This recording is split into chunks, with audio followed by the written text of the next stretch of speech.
And I'm excited for this because it's going to be amazing. Also, for those who weren't here for the last two, when we did Steel Magnolias, the recipes for surprise nut cake came up, and it's kind of become our thing to work in. Well, Sean's got the added task of being J.K. Simmons to try and add in pictures of Spider-Man references subtly.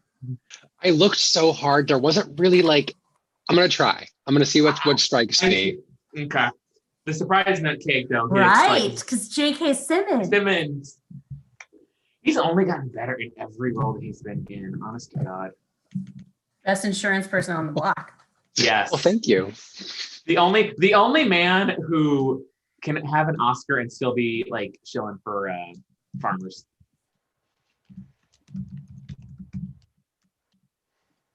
Yes, I said it. All right. And we are good to go. Okay. All right. Hi, everybody out there on the interwebs. We are the Not Ready for Quarantine players, and we are back this month with Juno, which is going to be raising money for NARAL Pro-Choice Missouri, and I'll talk more in coming back from intermission into Act 2 about how, yes, I chose a somewhat pro-life movie for a pro-choice charity, but we'll get to that. Because Kelsey raised a point in our group chat that was actually really good. So I am playing the titular role of Juno tonight, but I also want to introduce the rest of this amazing cast. Playing my love interest, Polly Bleeker, we have Eleanor Marshback. I'm so excited. Yes, the Tic Tacs. Come on, Tic Tacs. I'm living for the head. I'm living for the headband too. That's amazing. I got it at Pride a couple years ago. It was thrown at me. As my dad this evening, with all of his dad energy, we have Sean Watson as Mac. I'm typecast. I accept this now. Speaking of typecasting, as my stepmom, as Brennan, we have Michelle Lynn. Hello. The least effort I've put into any of these so far with my sports ball sweatshirt and my beer and messy brown eyeliner. Your minimal effort is my Helena most effort. Yeah, yuck it up. As my best friend Leah, Ginger Fahrenheit is back. Yo, you get yo. We have Sam coming as Vanessa Loring. She's just running a little bit behind, but luckily she doesn't show up till like 20 minutes into the screenplay. As Mark Loring and taking an incredible one for the team tonight, Pat McMahon. I'm just going to start the I'm sorry's publicly now because he really is taking one for the team because this guy's a skis bag. I don't know why I'm taking one for the team. Everybody jumped at the chance to be Mark, and I was just lucky enough to get it. It's great that I get to be the creepy. So looking forward to this part. I'm so sorry. I really am. And especially after I made you play Tim Allen for Galaxy Quest, this is like my second, Pat, do me a solid. See, look, there was redeeming qualities because nobody knew in the 90s just how bad a person Tim Allen was. And now we're aware. Well, I didn't know. Cocaine in the 90s. But that was different. Yeah. Kind of. A little. Not really. Oh, God, I'm stereotyped too. Sorry. God dang it. Oh, shoot.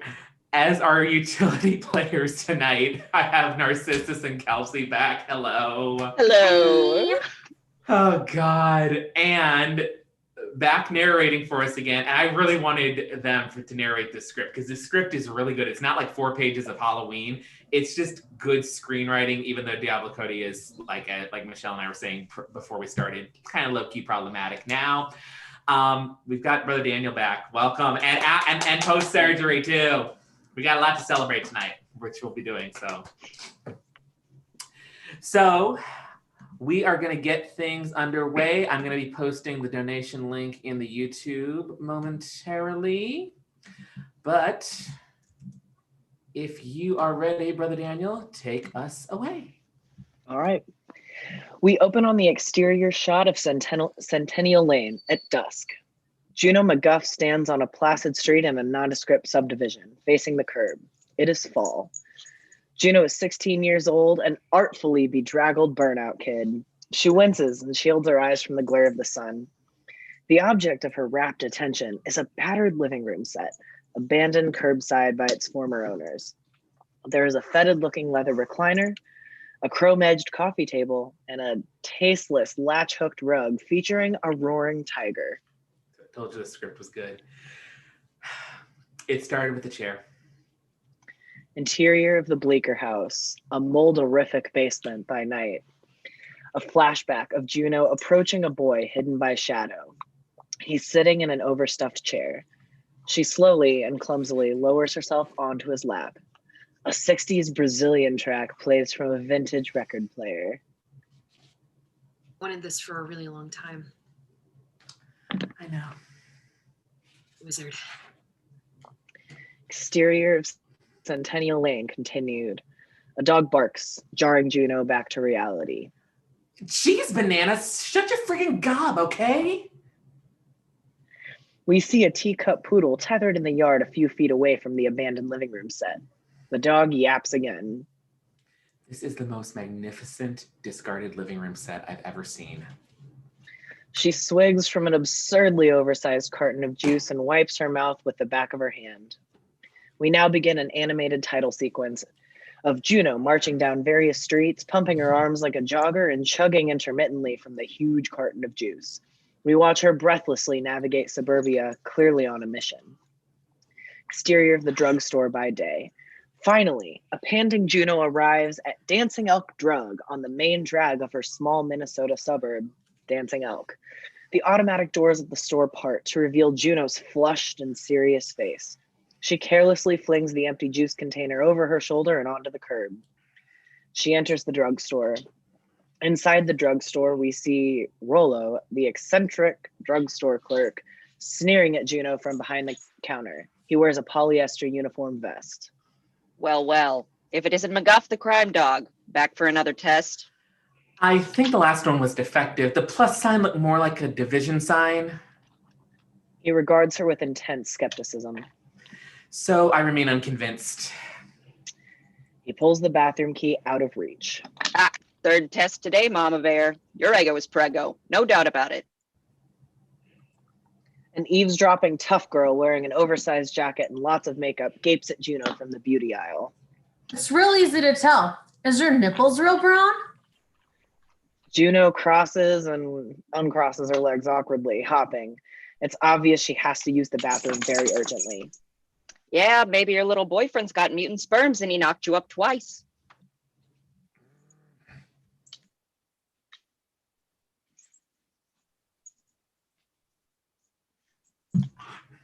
Juno. We're silencioing. Okay, I don't know what the hell happened. Let Come me get you that on. one again. I'm pretty sure Polly came. That's what happened.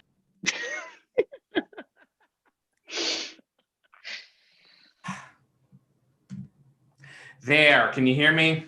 Yes. Son Can of you a hear bitch. us? Yes, even though these MFs charged, they decided to like tune out. Where the hell are we going from? Rollo. Yeah, maybe your little boyfriend's got mutant sperms and he knocked you up twice. Silencio, old man. I just drank my weight in Sunny D and I gotta go pronto. Rollo sighs and slips her the bathroom key. Juno races down one of the aisles. Well, you know where the lavatory is. You pay for that pee stick when you're done. Don't think it's yours just because you marked it with your urine. Interior of the drugstore bathroom. In the dim, reeking public bathroom, Juno hovers over the commode with her boxer shorts around her ankles. She clumsily tries to use the pregnancy test. We see the test box sitting in the sink. It's a Teen Wave discount pregnancy test. The accompanying outdated package photo is of a shrugging 80s teen with a resigned expression. The fine print on the box reads, "From the makers of Sun Glitz Lightning Hair Spritz." Back at the drugstore's front counter, Juno holds the developing test in her hand and slaps the open test box on the front counter. Rollo scans it and bags it indifferently. Oh, and this too. She places a giant licorice super rope on the counter. So what's the prognosis, Fertile Myrtle? Minus or plus? I don't know. It's not seasoned yet. Wait. Nope. There it is. God, that little pink plus sign is so unholy. She shakes the stick desperately, apparently disregarding that it's covered in urine Thank you! in an attempt to skew the results. Shake, shake, nothing. That ain't no Etch-a-Sketch. This is one doodle that can't be undid, home skillet. Exterior of the McGuff house that evening. Juno walks slowly and dejectedly up the street to her house, gnawing on the super rope. She stops and loops the super rope over a low-hanging tree branch, contemplating how to fashion a noose. Juno trudges toward her house. The yard is a wild tangle of prairie grass and wildflowers. Inside the McGuff house in Juno's bedroom that night, we see that her bedroom is decorated with punk posters, The Damned, The Germs, The Stooges, television, Richard Hell, etc. She picks up a hamburger-shaped phone to call her best friend, Leah. Inside Leah's bedroom, we see that it's cluttered with the sentimental junk that certain girls love to hoard. The phone rings. Yo, yo, yiggity, yo. Kelsey, it's an actual burger. I can see you just intently wondering what's up my ear. I am a suicide risk. Juno? No, it's Morgan Freeman. You got any bones that need collecting, even though he's not in that movie? Only the one in my pants. I'm pregnant. What? Honest the blog? Yeah, it's Bleeker's. It's probably just a food baby. Did you have a big lunch? It's not a food baby. I took 3 pregnancy tests today, and I am faux shiz up the spout. How did you even generate enough pee for 3 pregnancy tests? That's kind of amazing. I drank like 10 tons of Sunny Delight. Anyway, dude, I'm telling you I'm pregnant, and you're shockingly cavalier. Is this for real? Like, for real, for real? Unfortunately, yes. Oh my God. Oh shit. Phuket, Thailand. There we go. That's the kind of emotion I was looking for in the first take. Well, are you going to go to Havenbrook or Women Now for the abortion? You need to have a note from your parents for Havenbrook. I know. I'm going to go to Women Now because, they help women now. Want me to call for you? I called for Becky last year. Eh. Good hair. And I'll call them myself, but I do need your help with something very urgent. Exterior Centennial Lane that night. Leah and Juno struggle to drag a recliner across a well-manicured suburban lawn. They make a formidable team. Heavy lifting can only help you at this point. That is sick, man. Leah busts the gut laughing. It's a stunningly accurate portrayal of Bleeker's parents. So, you were bored. Is this how the blessed miracle came to be? No, it was a premeditated act. The sex, I mean, not the getting pregnant. When did you decide you were going to do Bleeker? Like a year ago in Spanish class. Interior of the Dancing Elk School during Spanish class as a flashback. Bleeker and Juno are sitting at their desks, listening to a teacher lecturing about Spanish. Bleeker discreetly pushes a postcard to Juno with his foot. She picks it up off the floor, reads it, and then looks at Bleeker, who is watching the teacher obediently. Back on Centennial Lane. You love him. It's really complicated, and I don't feel like talking about it in my fragile state. She hefts a coffee table with her bare hands. She's wearing her father's lifting belt. So what was it like humping Bleeker's bony bod? It was magnificent, man. Interior of Bleeker's bedroom in the morning. Close up of Bleeker putting on double socks in his car bed. Then he puts on his sweatbands. And another close up of Bleeker applying runner's glide to his creamy white inner thighs. Interior of the kitchen at Bleeker's house that morning. Close up of a croissant pocket warming in the microwave. Outside Bleeker's house, we see Polly Bleeker stepping onto the front porch of his house for early morning track practice. He wears a cross-country uniform that reads Dancing Elk Condors. He's eating some kind of microwave snack gimmick. Bleecker is startled to discover that Juno is outside waiting for him.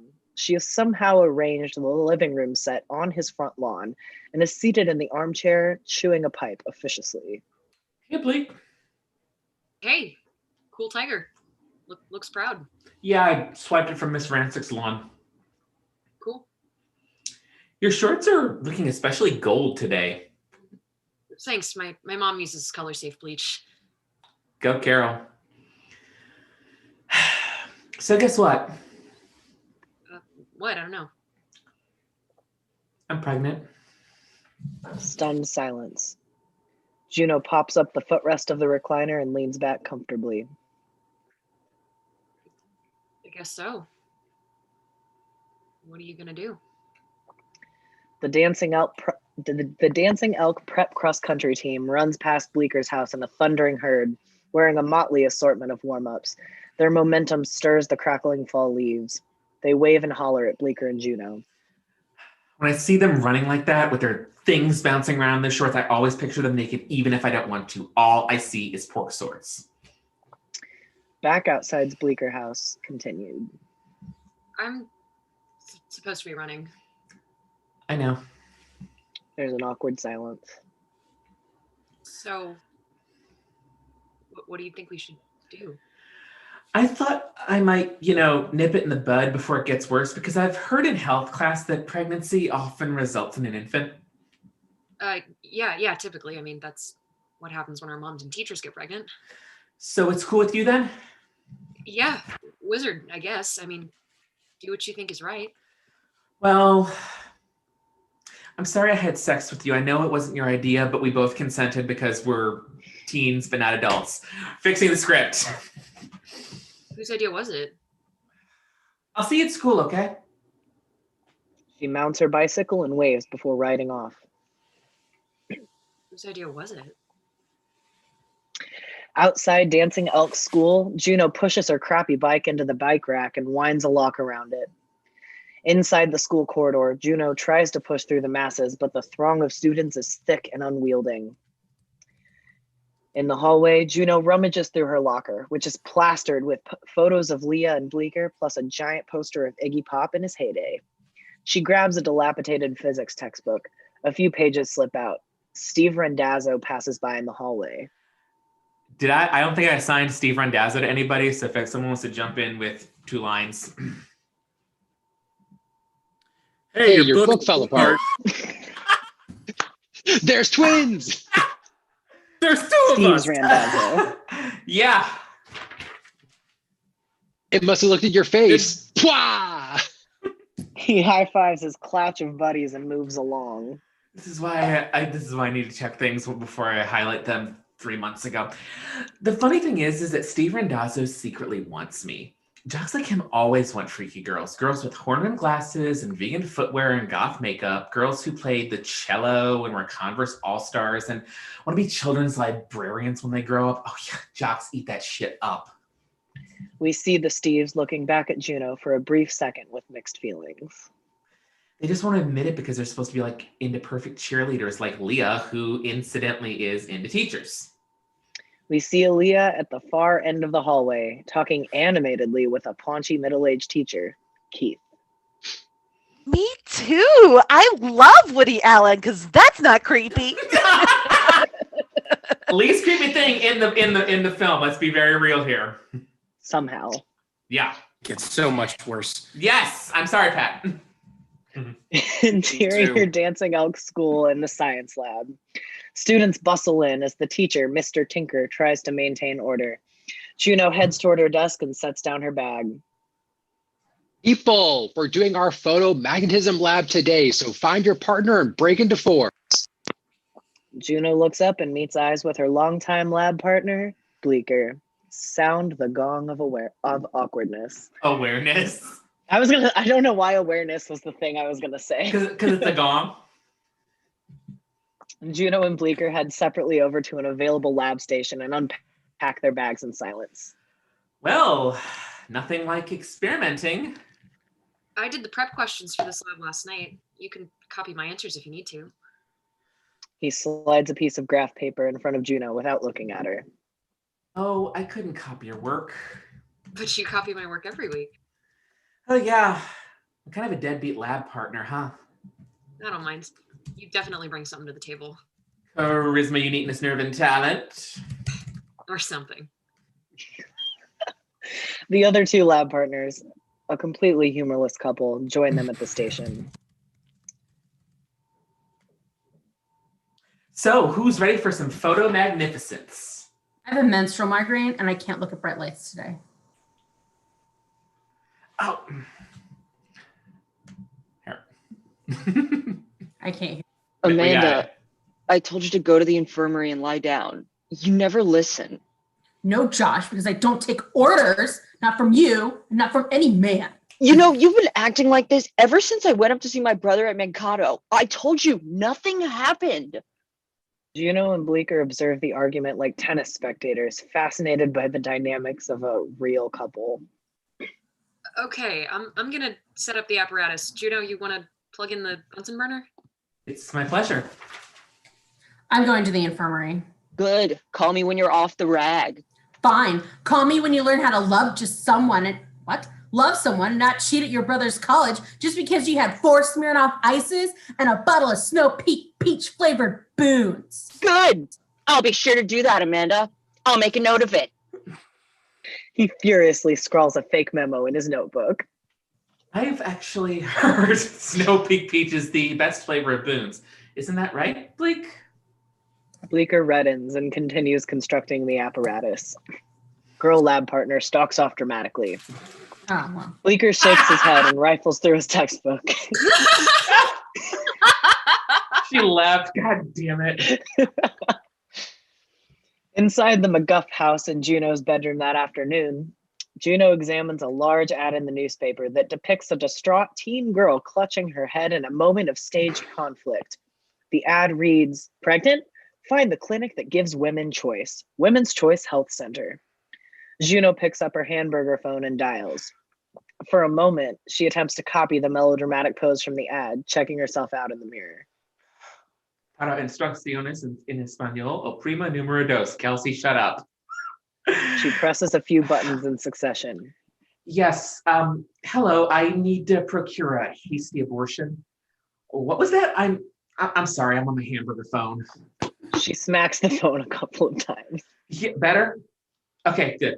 Yeah, as I said, I need an abortion. 16. It was approximately 2 months and 4 days ago I had this sex. Mind you, that's a guesstimate. Sorry, how long have I been what? I hate it when adults use the term sexually active. Interior of health class by day. A health teacher in slow-mo puts a condom on a banana. What does that even mean? Can I deactivate someday, or is this a permanent state of being? I guess Bleecker went live the night we did it. I guess he hadn't done it before, and that's why he got that look on his face. In a flashback to Bleeker's house in the molderific basement, we see Paulie's face at the moment of his deflowering. He's comically wide-eyed with shock. Inside the McGuff house dining room that night, Juno, her father Mac, her stepmother Bren, and Liberty Bell sit at a very typical kitchen table eating dinner. Mac shovels food while chatting about his day. You should have seen this octopus furnace. I had to get out my hazmat suit just to get up in there. My dad used to be in the Army, but now he's a straight average HVAC specialist. He and my mom got divorced when I was 5. She lives on a Havasu reservation in Arizona. Photo, Arizona trailer park. With her new husband and 3 replacement kids. Oh, and she sends me, inexplicably mails me a cactus every Valentine's Day. Inside Juno's bedroom, we see a pile of neglected cacti festering in a corner of Juno's room. And I'm like, thanks a heap, Coyote Ugly. This cactus gram stings even worse than your abandonment. Back in the dining room, Bren is cutting up Liberty Bell's food diligently. Her nails are brilliant holding the silverware. That's my stepmom, Bren. Inside Bren's workroom by day, we see Bren stitching a needlepoint pillow of a dog. She's completely obsessed with dogs.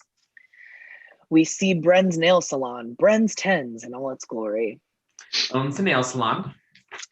And inside Bren's Tens, we see Bren chatting up a customer as she applies a fresh coat. And she always smells like methyl mac acrylic. God damn it, I should have spelled that out. Inside the McGuff house dining room, Liberty Bell coughs pitifully as Bren leans over her plate. So, Juno, how did your maneuver go last night? Which maneuver, sir? The one in which I moved an entire living room set from one lawn to another, or the one in which I cleared a 64-ounce blue slushie in 10 minutes? Bren speaks in her strong city accent. Juno, did you happen to barf in my urn? Mac, you know the one, the nice urn by the front door? The one I got in Stillwater. There was some blue shit, stuff, gunk, in there this morning. I would never barf in your urn, Brenda. Maybe LB did. We see Liberty Bell blithely pouring bacon bits onto her dinner. Liberty Bell, if you put one more bacon on that potato, I'm going to kick your little monkey butt. The screen actually does show Liberty Bell laughing really awkwardly, but the screenplay doesn't say that. Yeah. Exterior of the Women's Choice Clinic. The next day, Juno trudges toward the front entrance of the clinic. There is a lone abortion protester, a teenager of Asian descent, holding a hugely oversized sign that reads, "No babies like murdering." Okay. I fixed this for you as best I could. I cleaned this shit up.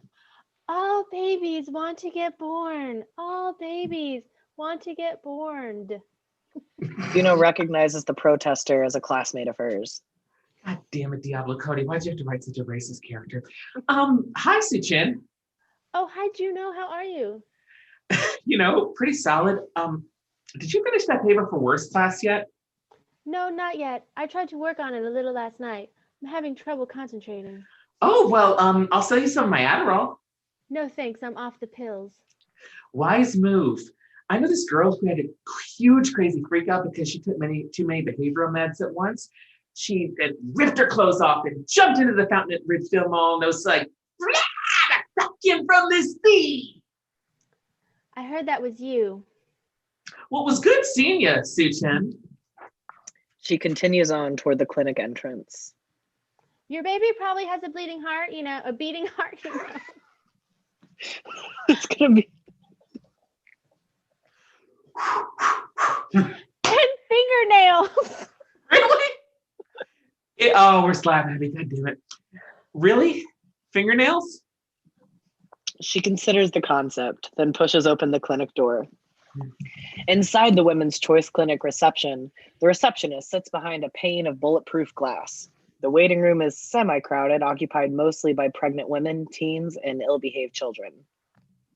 Welcome to Women's Choice, where women are trusted friends. Please put your hands where I can see them and surrender any bombs. Juno flashes her best jazz hands.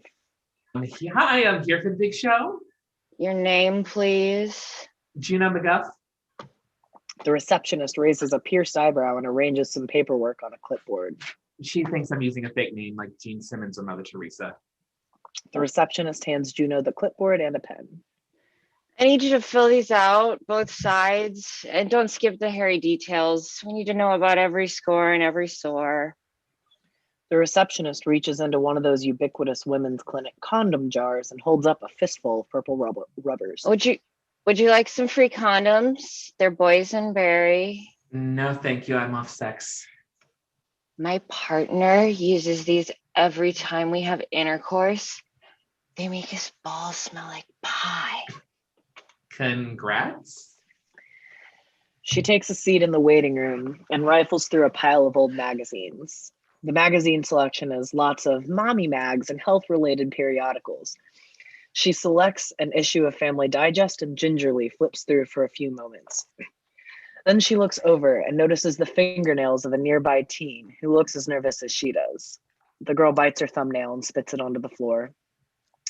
Juno looks away, but immediately notices another waiting woman who absently scratches her arm with long fake nails.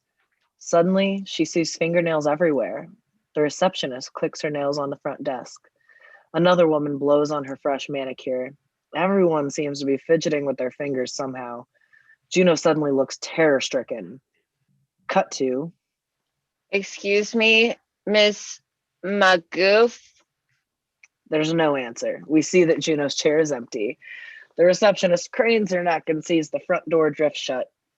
Juno's figure recedes into the distance as she tears off down the street, running as fast as she can. Outside Leah's house, Leah's front door swings open to reveal a breathless Juno standing sheepishly on the porch. Leah sighs.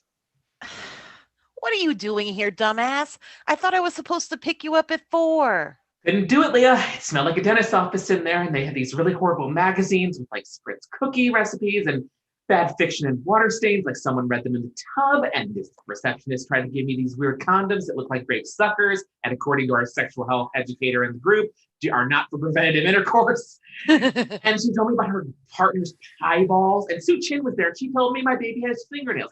Fingernails! Oh, gruesome. I wonder if the babies could like claw and scratch your vag on the way out. I'm staying pregnantly. Keep your voice down, dude. My mom's around somewhere. She doesn't know we're sexually active. What does that even mean? Anyway, I got to thinking on the way over, I was thinking, like, maybe I could give the baby to somebody who actually likes that kind of thing, you know, like a woman with a bum ovary or a couple of nice lesbos or trans women or whoever would need a kid. But then you'll get like huge and your chest is going to like milk tate and you're going to have to tell everyone you're pregnant. I know, maybe they'll canonize me for being so selfish. I hate that dialogue. Or maybe they'll totally shit and be super mad at you and not let you graduate or to go to Cabo San Lucas for spring break. Bleeker and I were going to go to Gettysburg for spring break. Leah sighs as if there's no helping her nerdy friend. Well, maybe you could look at one of those adoption ads. I see them all the time in the Penny Saver. There are ads for parents. Oh, yeah. Desperately seeking spawn. They're right by ads for like iguanas and terriers and used fitness equipment. It's totally legit. Come on, Leah. I can't scope out wannabe parents in the Penny Saver. It's tacky. It's like buying clothes at the Pump and Munch.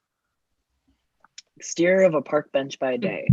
Juno and Leah are sitting at a bench in a park. They slurp giant blue slushies because apparently Juno hasn't figured out that gives her nausea yet, and sift through a pile of penny savers. Juno still has her pipe with her. Penny Saver sucks. Yeah, but it sucks for free, just like me.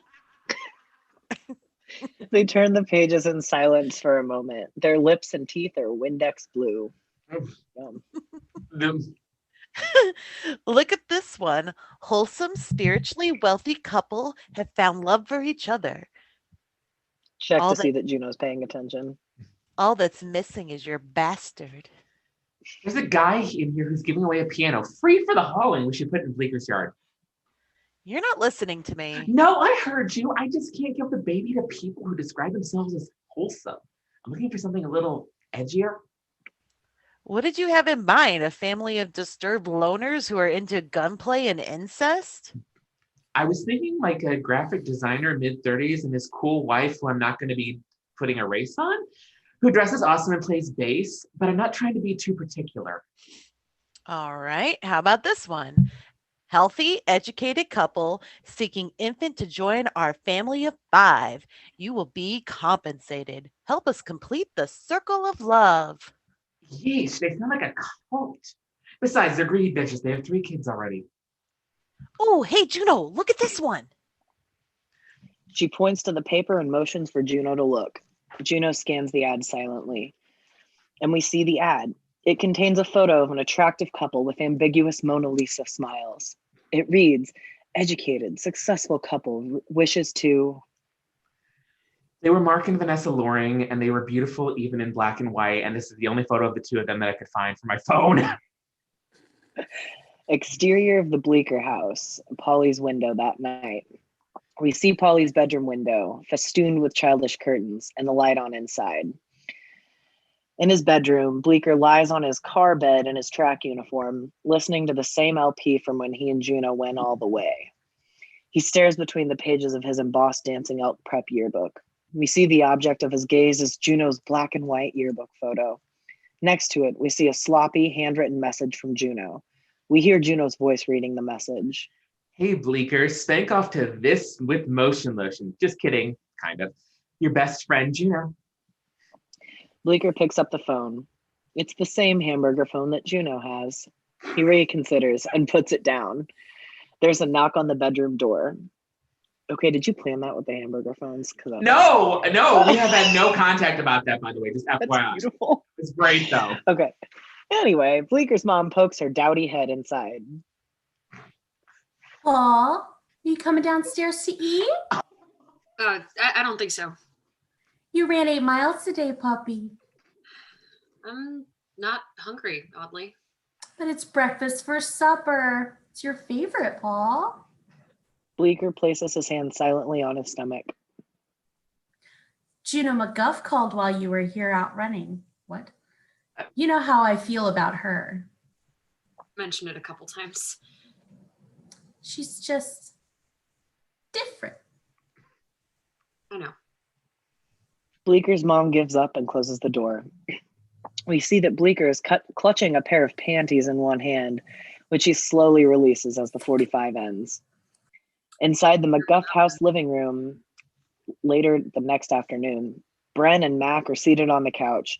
Leah's standing nearby for reinforcements. Juno paces back and forth nervously, trying to suss out how to break this massive news. So I'm not sure how to spit this out. Hun, did you get expelled? No, the school would probably contact you in the event of my expulsion. Well, I was just asking. It seems plausible. Do you need a large amount of money? Legal counsel? No, I'm definitely not asking for anything except maybe mercy. Like, it would be freaking sweet if nobody hit me. What have you done, Junebug? Did you get someone with a previa? Dude, I think it's best just to tell them. I'm pregnant. Bren and Mac are predictably speechless. Oh, God. But I'm going to give it up for adoption. I already found the perfect couple. They say they're going to pay my medical expenses and everything. And in 30 odd weeks, we can just pretend that this never happened. You're pregnant? I'm so sorry. And if it's any consolation, you guys, I have heartburn that is like radiating down my kneecaps. And I haven't taken a dump since Wednesday morning. I didn't even know you were sexually active. Juno cringes upon hearing her most hated term. Who's the kid? The baby? I don't know anything about it yet. I only know it's got fingernails, allegedly. Nails? Really? No, I mean, who's the father, Juno? Oh, it's Polly Bleeker. Polly Bleeker? Didn't think he had it in him. I know, right? Okay, this is no laughing matter. No, it's not. And Polly is actually great in chair. You're thinking about adoption? Yeah, well, there's this couple who've been trying to have a kid for 5 years.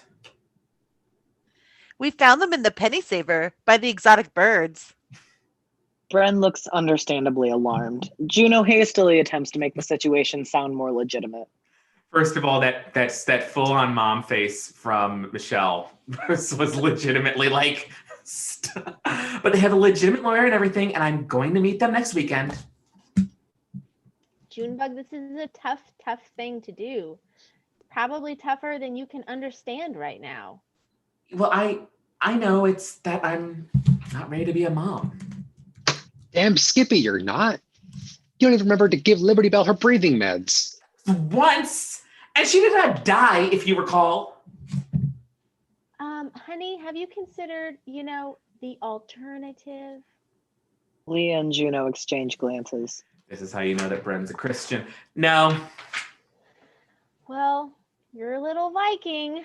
First things first, we have to get you healthy. You need prenatal vitamins. Incidentally, they'll do incredible things for your nails.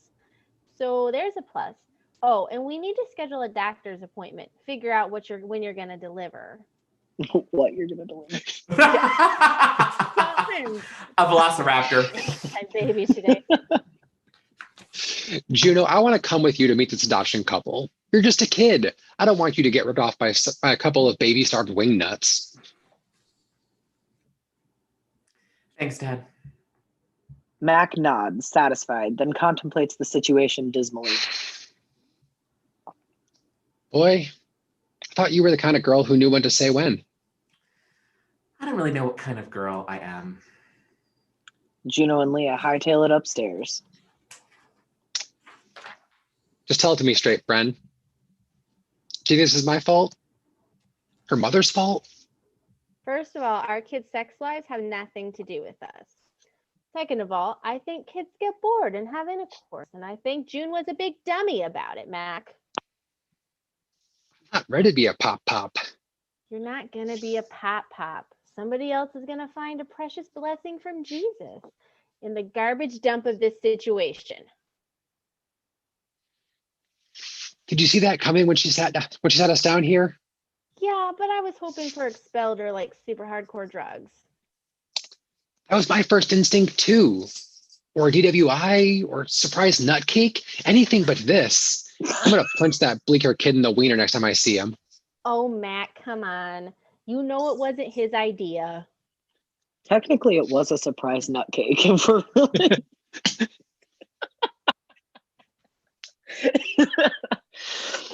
Mac shrugs in agreement. Inside the Loring house the next day, music plays as we see sparse images of Vanessa Loring's hands preparing the house for Juno's arrival, sprucing up a vase of flowers, straightening a framed photo of the Lorings, dusting off a table with one of those wet naps for furniture, lining up a shelf of books. Outside the Loring neighborhood and the Previa by day, they slowly cruise into the Loring's fancy gated community. Mac pulls over and parks on the curb. On the front porch, Mark and Vanessa Loring have an impressive, though generic, McMansion. The entire yard is unlandscaped soil. Mac presses the doorbell while Juno chews her nails uncomfortably. Both look mortified as they wait for someone to greet them. Vanessa opens the door. She's a pretty, meticulous woman in her early 30s, very Banana Republic. Hi, I'm Vanessa. You must be Juno and Mr. McGuff. I'm Vanessa. Mute.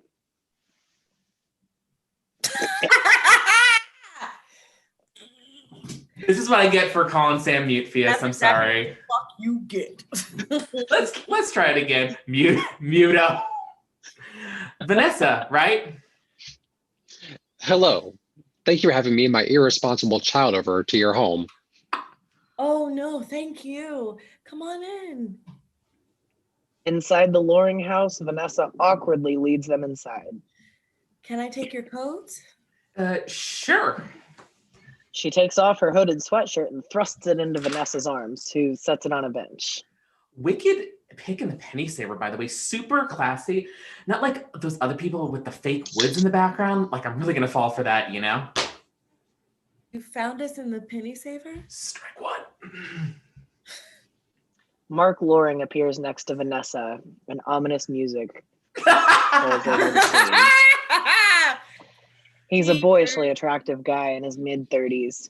He glances sheepishly at Vanessa upon hearing the penny saver mentioned, then extends his hand to Mac and Juno. Hi, I'm Mark Loring. I'm the husband. In the living room, we see Mark and Vanessa usher Juno and Mac into the austere, spacious living room. A woman in a business suit sits on the couch with a briefcase in her lap. This is our attorney, Gerda Rouse. Gerda Rouse. Nice to meet you. Mac seizes Mark's hand and pumps it heartily. I'm Mac McGuff, and this, of course, is my daughter, Juno. Like the city in Alaska? No. Cool. Well, let's sit down and get to know each other a little bit. I'll get drinks. What would everyone like? I've got Pellegrino, vitamin water. Maker's Mark, please up. She's joking. Junebug has a wonderful sense of humor, which is one of her many genetic gifts. I also have good teeth, no cavities. We finally got fluoridated water in dancing out. Blech. She bears them frighteningly to demonstrate, and Vanessa stares, unflappable.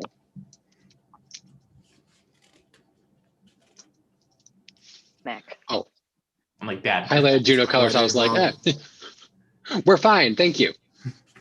Mac and Juno join Mark and Gerda Rouse on the couch. So, Juno, first off, how far along are you? I'm a junior. No, I mean in your pregnancy. Oh, my mom took me to the doctor yesterday and they said I was 12 weeks. Vanessa enters with the refreshments on a tray. Oh, that's marvelous. So you're almost into your second trimester. Yeah, apparently I'm having it on May 4th. Great. Best possible day for Star Wars fan like me. Great. My girlfriends always tell me the first couple of months are the hardest. Yeah, but I hardly noticed it. I'm more worried about the part where I start having to wear jeans with an elastic panel in the front. Well, I think pregnancy is beautiful. Well, you're lucky it's not you, and that sounds really bad in hindsight.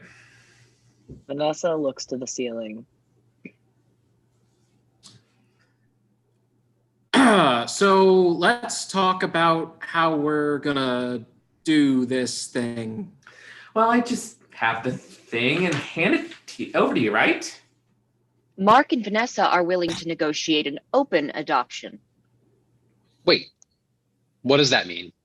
It means they'd send annual updates, photos, let Juno know how the baby is doing as he or she grows up, or they. Of course, Juno's legal rights would be terminated. Whoa, I don't want to see pictures. I don't want to be notified of anything. Can't we just kick it old school? Could I just put the baby in a basket and send it your way? Like Moses and the reeds? Technically, that would be kicking it Old Testament. Mark and Juno lock eyes. Exactly. Just the way. Exactly. It's so bad. It's so bad. So bad. It's gonna get worse. Oh my God. The way people used to do it in the good old days, quick and dirty.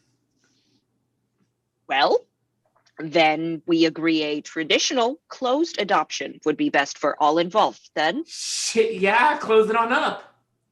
Vanessa is clearly ecstatic. Obviously, we'll compensate you for your medical expenses. Are you looking for any other compensation? Excuse me? What? No, I'm not going to sell the thing. We've already been over this. Why you shouldn't do that? I just want the baby to grow up with people who are ready to love it and be parents. I'm in high school, dude. I'm ill-equipped. You're doing a beautiful and selfless thing for us. Vanessa has wanted a baby since we got married. I want to be a mommy so badly. Juno and Max stare at her. You don't say. Well, haven't you ever felt like you were born to do something? Yes. Heating and air conditioning. There you go. I was born to be a mother. Some of us are. How about you, Mark? Are you looking forward to being a dad? Mark is caught off guard. You betcha. I mean, every guy wants to be a father, coach soccer, help with science projects, and I don't know, fatherly stuff. Matt casts a subtle, dubious glance at Mark. Well, shall we start looking over the paperwork? Gerda has already drafted some preliminary documents. Can I use the facilities first? Being pregnant makes me feel like Seabiscuit. Oh, sure. The powder room down here is being retiled. White privilege. But you can use the master bath upstairs. Go up, then turn left and on your right. Room with the toilet. Got it. As Juno goes up into the entry stairs, we see a posed photo of Mark and Vanessa in the stairwell. Their house is beautiful but frigid. Juno rubs her arms, shivering. We see the Loring's bathroom, and it is huge. Juno flushes and goes to the double sink to wash her hands. She opens the overhead cabinet and sees Vanessa's toiletries. She spritzes on some perfume and examines the more expensive grooming items. There's a crinkled tube of lube in the cabinet. Juno picks it up, fascinated. She rubs a drop of it between her hands and runs it through her hair like pomade. Back in the upstairs hallway, Juno opens the bathroom door and instantly bumps into Mark. Still creepy. Stranger danger! Stranger danger! Whoops! Yikes, I didn't expect to see you up here. Sorry, I was just getting something. Likely story. Did your wife send you up here to spy on me? What? No. Do we come off like paranoid yuppies or something? No, you come off like a child predator. Well, you don't just invite a random pregnant teenager into your house and leave her unsupervised. That could be a total klepto for all you know. I don't get a klepto vibe from you. Evil genius? Maybe. Arsonist? Wouldn't rule it out. I did steal a squirt of perfume. What do you think? It's Clinique Happy. She holds her wrist up to Mark's twitching nostrils. Why would you write that, Diablo? Smell those sparkling top notes. Mark inhales. Am I supposed to feel happy now? You should be happy, Holmes. I'm giving you and Vanessa the gift of life. Sweet, screaming, pooping life.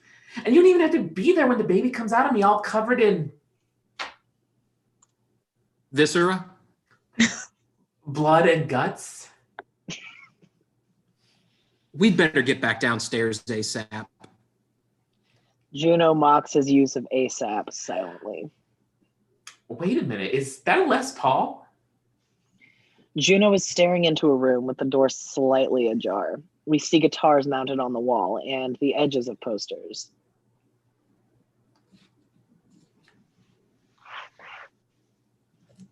Mark. Oh, that's my room. Vanessa lets me have a room for all my old stuff. Wow, you get a whole room in your own house? She's got you on a long leash there, Mark. Maybe not long enough.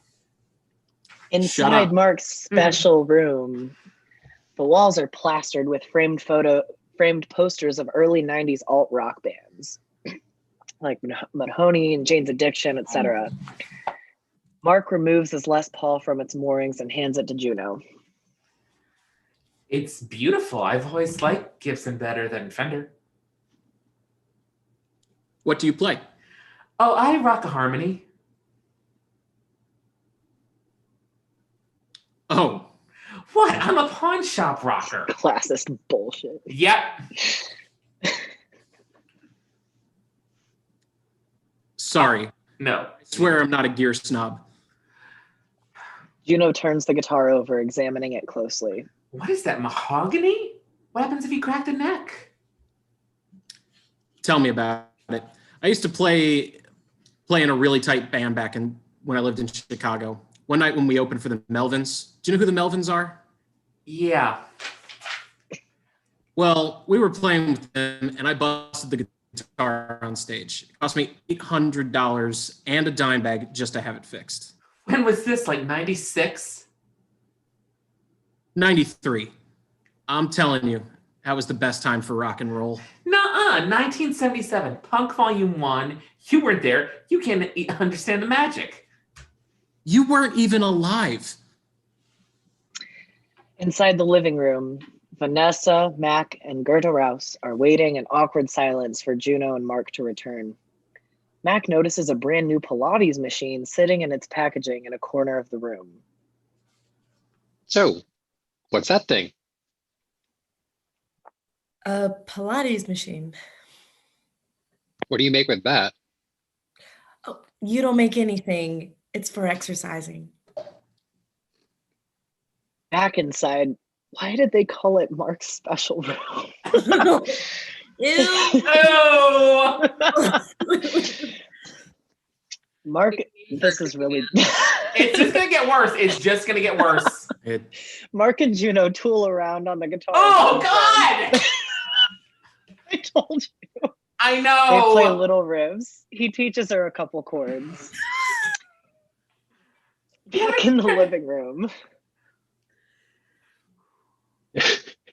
My wife just ordered one of those Tony Little Gazelles off the TV. You know, the guy with the ponytail? Vanessa and Gerda have no response. That guy just does not look right to me. Suddenly, a shriek of amp feedback followed by loud, discordant guitar strumming can be heard drifting down from upstairs. Vanessa looks to the ceiling. Will you excuse me? Back inside Mark's special room, Mark is strapped on the Les Paul and is playing and singing Doll Parts by Hole. I'm not singing this. Can we just actually skip to put down the guitar? It's too creepy. They're I'm singing not- really loud in a really awkward way until Vanessa appears in the doorway. Juno immediately puts down the guitar. Mark doesn't notice her immediately. Whenever he does notice her, he clumsily puts down the guitar and stands up. You guys are playing music. Juno just wanted a closer look at the Kimber here. Your guitar is named Kimber? Yeah, That's all right. My axe is named Roosevelt after Franklin, not Ted. Franklin was the hot one with the polio. I think Gerda is waiting for us downstairs with some important stuff for us to go over. Mark hangs the guitars back on the wall. He and Juno exit the room, chastised. Vanessa looks to Mark in question. Didn't mean to interrupt the jam session. Oh, you putting them white vibes on that. In the entry, Juno He and Mac have put deserves their it. coats on and are in the process of leaving. Gerda hands Juno the documents. Vanessa and Mark trail behind. So look these over and give me a call at my office if you have any questions. Juno, we'd really appreciate it if you could keep us updated on any doctor's appointments, ultrasounds, other things of that nature. Oh, sure. Of course you want to know how your kid's cooking. So then, you really think you're going to go ahead with this? Mac stares at Juno gravely. Yeah, for sure. I like you guys.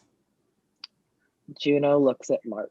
No, stop! No, we're not doing that.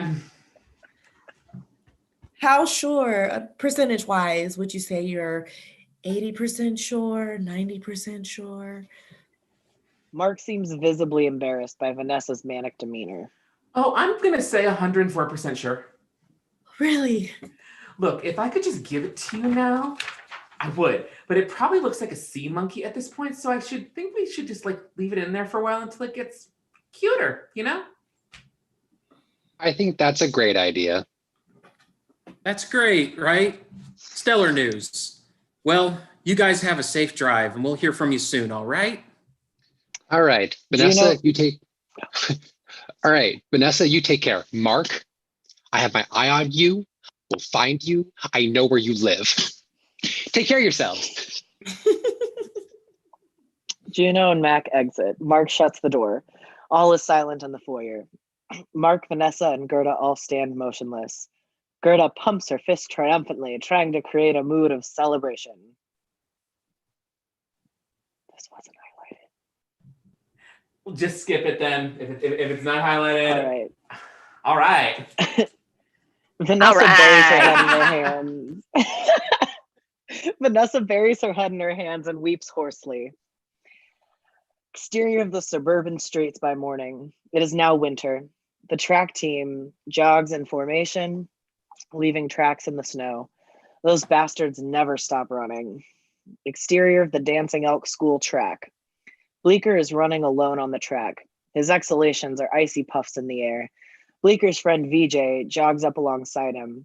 VJ is a solemn, skinny, nerdy boy, much like Bleecker. Hey, man, Oh, hey, VJ. did you hear Juno McGuff's pregnant? Yep. Just like our moms and teachers. Yep. Did you hear it's yours? Yep. What a trip, man. I don't really know anything about it. You should grow a mustache. You're a real man now. Can't grow a mustache. It never comes in evenly. Me neither. But I'm going to stop wearing underpants in order to raise my sperm count. See ya. VJ jogs off. Bleecker stops and wipes away his sweat. Inside the school's head office, we're looking over Juno's now 5-month pregnant belly to a school administrator filling out a slip. Juno takes the slip, turns around, and smiles all the way out. Judgy bitch. Inside the corridor, Juno exits the head office and bumps into Bleecker. Hey, Juno. A couple of us are going to the Cineplex after school to donut that movie with the guy with 18 kids. Sorry, Bleak. I got her going for my ultrasound. Got a note and everything. Oh, okay, cool. I'll try to drop by later. Inside the doctor's office that afternoon, splooge. We see ultrasound goo being squirted onto Juno's exposed pregnant belly. We're not An taking this ultrasound off. technician is using a Doppler device to view the contents of her burgeoning bump. Bren and Leah ooh and ah at the resulting image. The tech takes measurements and types them into her database. That's the feet. Ooh. And there's a hand. The monitor reveals the baby's head. Check it out. Aw, no way. You look at that. Check out baby Big Head. That kid is scary. Hey, I'm a secret vessel. All you've got in your belly is Taco Bell, and yes, I know the irony here. Touche. It is really weird looking. Like, I can't even believe it's not even real. I can't believe there are saps who actually cry at these things. Juno and Leah look at Bren, who is discreetly dabbing her eyes. What? I'm not made of stone. Well, there you have it. Would you like to know the sex? Oh, please, Junebug. No, wait, no, there's no sex because gender is a construct. Good job. You know I was gonna fix that one. Planning to be surprised when you deliver? Oh, I want Mark and Vanessa to be surprised. And if you tell me, I won't be able to keep myself from telling them and ruining the whole thing. Are Mark and Vanessa your friends at school? No, they're the people who are adopting the baby. Oh, well, thank goodness for that. Wait, what's that supposed to mean? I just see a lot of teenage mothers come through here. It's obviously a poisonous environment for a baby to be raised in. You're racist. Mhm. Let's see. Juno, Leah, and Bren become immediately and understandably defensive. Like, how do you know I'm so poisonous? Like, what if the adoptive parents turn out to be evil molesters and one of them basically already is on the way? Or stage parents. They could be utterly negligent. Maybe they'll do a far shittier job of raising a kid than my dumbass stepdaughter ever would. Thanks, Mom. Considered that? No, I guess not. What is your job title exactly? I'm an ultrasound technician, ma'am. Well, I'm a nail technician, and I think we both ought to stick to what we know. What are you talking about? You think you're special because you play picture pages up there? Bren gestures to the ultrasound monitor. My 5-year-old daughter could do that, and let me tell you, she is not the brightest bulb in the tanning bed. So why don't you go back to night school in Montino and learn a real trade? The ultrasound tech exits in a huff. Bren, use a dick. I love it. Inside Juno's bedroom, we see Juno laying in bed and checking out the ultrasound printout. Exterior of the Loring neighborhood in the Previa that afternoon.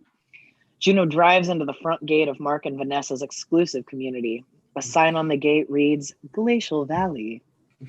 Exterior of the Loring house entry. Juno rings the doorbell, shifting her weight in the cold. Mark answers the door, dressed in a t-shirt and jeans. No. Juno! Wow, I didn't expect to see you here. I've got something really cool to show you guys. Is Vanessa here? Please let her be here, please. No, she's working late tonight. She's trying to accrue some extra time off for when, you know. He gestures awkwardly to Juno's belly. Right, I hear these are quite the time suck. Come on in. You want a ginseng cooler? Sure, what is it with you rich people and your herb-infused juices? I don't know, something to do with those sporty 4-packs. They're not bad.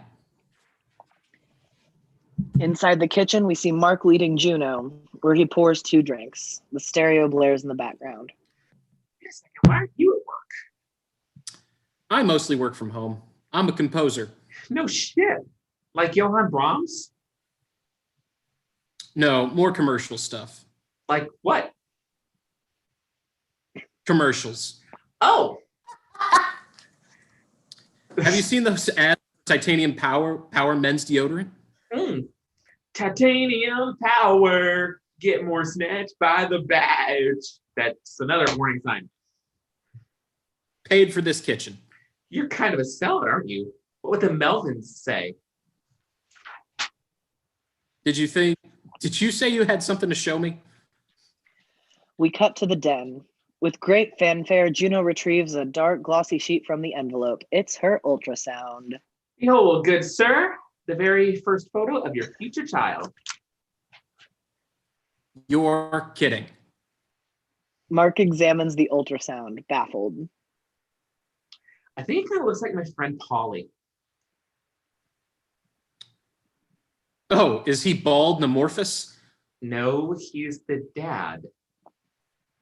Mark looks jolted, as if it's the first time he considered that her baby might have a father. He stands up and holds the That's photo right. up to the light critically. Mhm. Warning sign. Can you tell if it's a boy or a girl? Once again, gender is a construct. The doctor can tell, but I decided not to know. I wanted to be a big surprise. I'm gonna skip that line. Yeah, I'm just gonna It's a jump. stupid line. Just Let's just actually skip all the way down to. I'm just gonna jump straight down to. Well, don't worry about it, because all this talk about junk is really problematic, Diablo. Awkward. Well, don't worry about it. My mom is forcing me to eat really healthy. She won't even let me stand in front of the microwave or eat red M&Ms. Hope you're ready. Mark chuckles. nope. Wait, do you hear that? A new song has begun. Mark closes his eyes in ecstasy and walks toward the stereo. Juno follows him toward the source of the music, looking perplexed by how happy he is. What is it?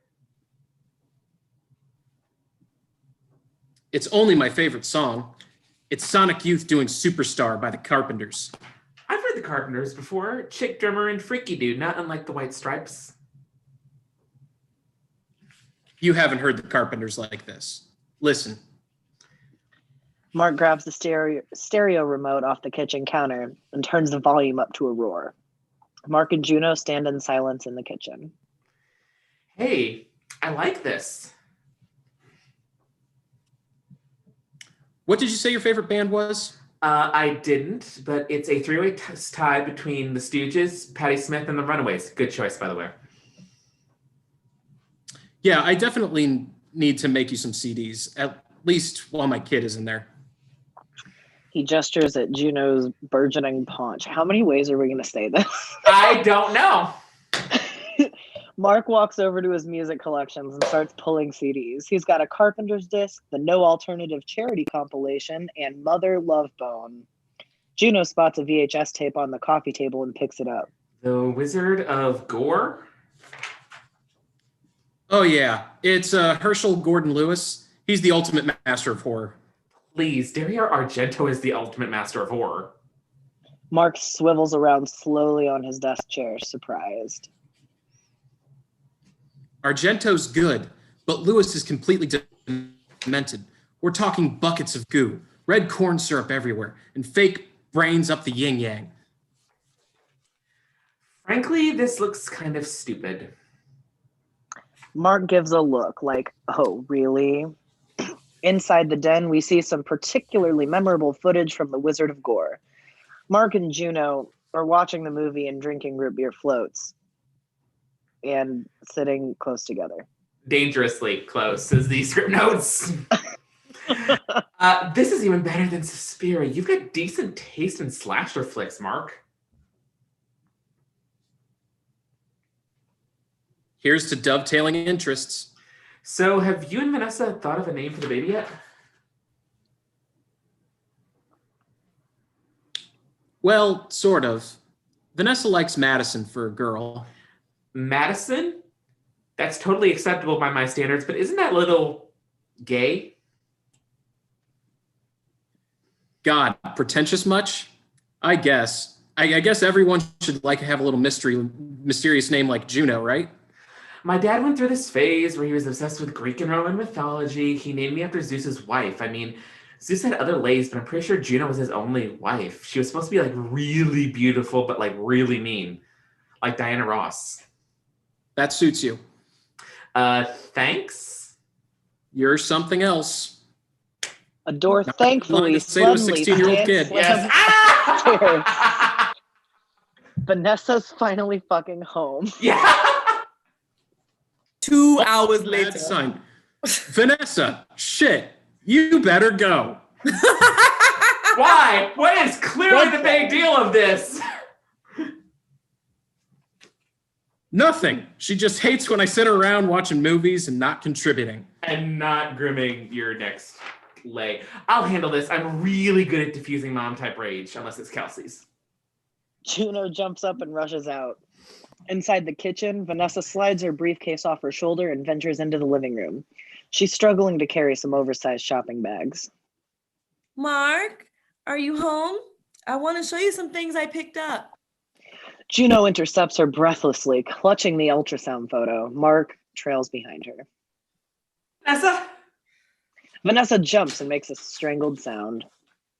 Juno, what are you doing here? What's wrong? Nothing. Then what's going on? I went to the doctor today.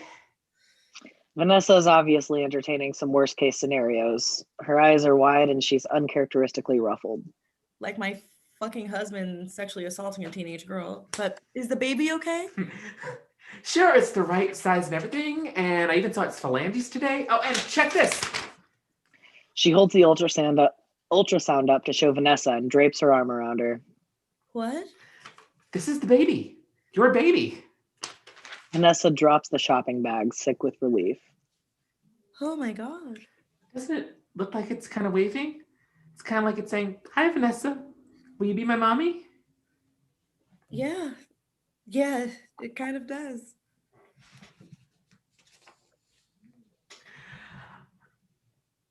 Juno was nice enough to bring this for us today. I came over as soon as I got that cool ultrasound go off my pelvis. It was crazy, actually. My mom verbally abused this ultrasound tech, so we were escorted out the premises. Vanessa can't divert her gaze from the photo. In the entryway, Vanessa and Mark walk Juno out. Juno peers at some shopping bags from various kid stores. Hey, what kind of swag did you score? Yeah, mall madness, huh? Oh, it's just some stuff I picked up. For, the baby. Babies need a lot of things. I want everything to be just right. I thought people got all that stuff at baby showers. When my stepmom had my sister, I remember she got about 1 million gifts. They were all lame though, so I wasn't jealous, which is weird. I doubt anyone's throwing us a shower. Why wouldn't they throw you a shower? I think people are kind of unsure about the situation because it's not, set in stone. What do you mean? Do you think I'm gonna flake out on you, which is totally not gonna happen in Act 2? No, I don't think that, Juno. It's just that we went through a situation before where it didn't work out. Juno glances at Mark and again at Vanessa. Vanessa looks embarrassed. Cold feet. Is that what we're calling it now? You should have gone to China. I heard they give babies away like free iPods over there. They shoot them out of those t-shirt guns at sporting events.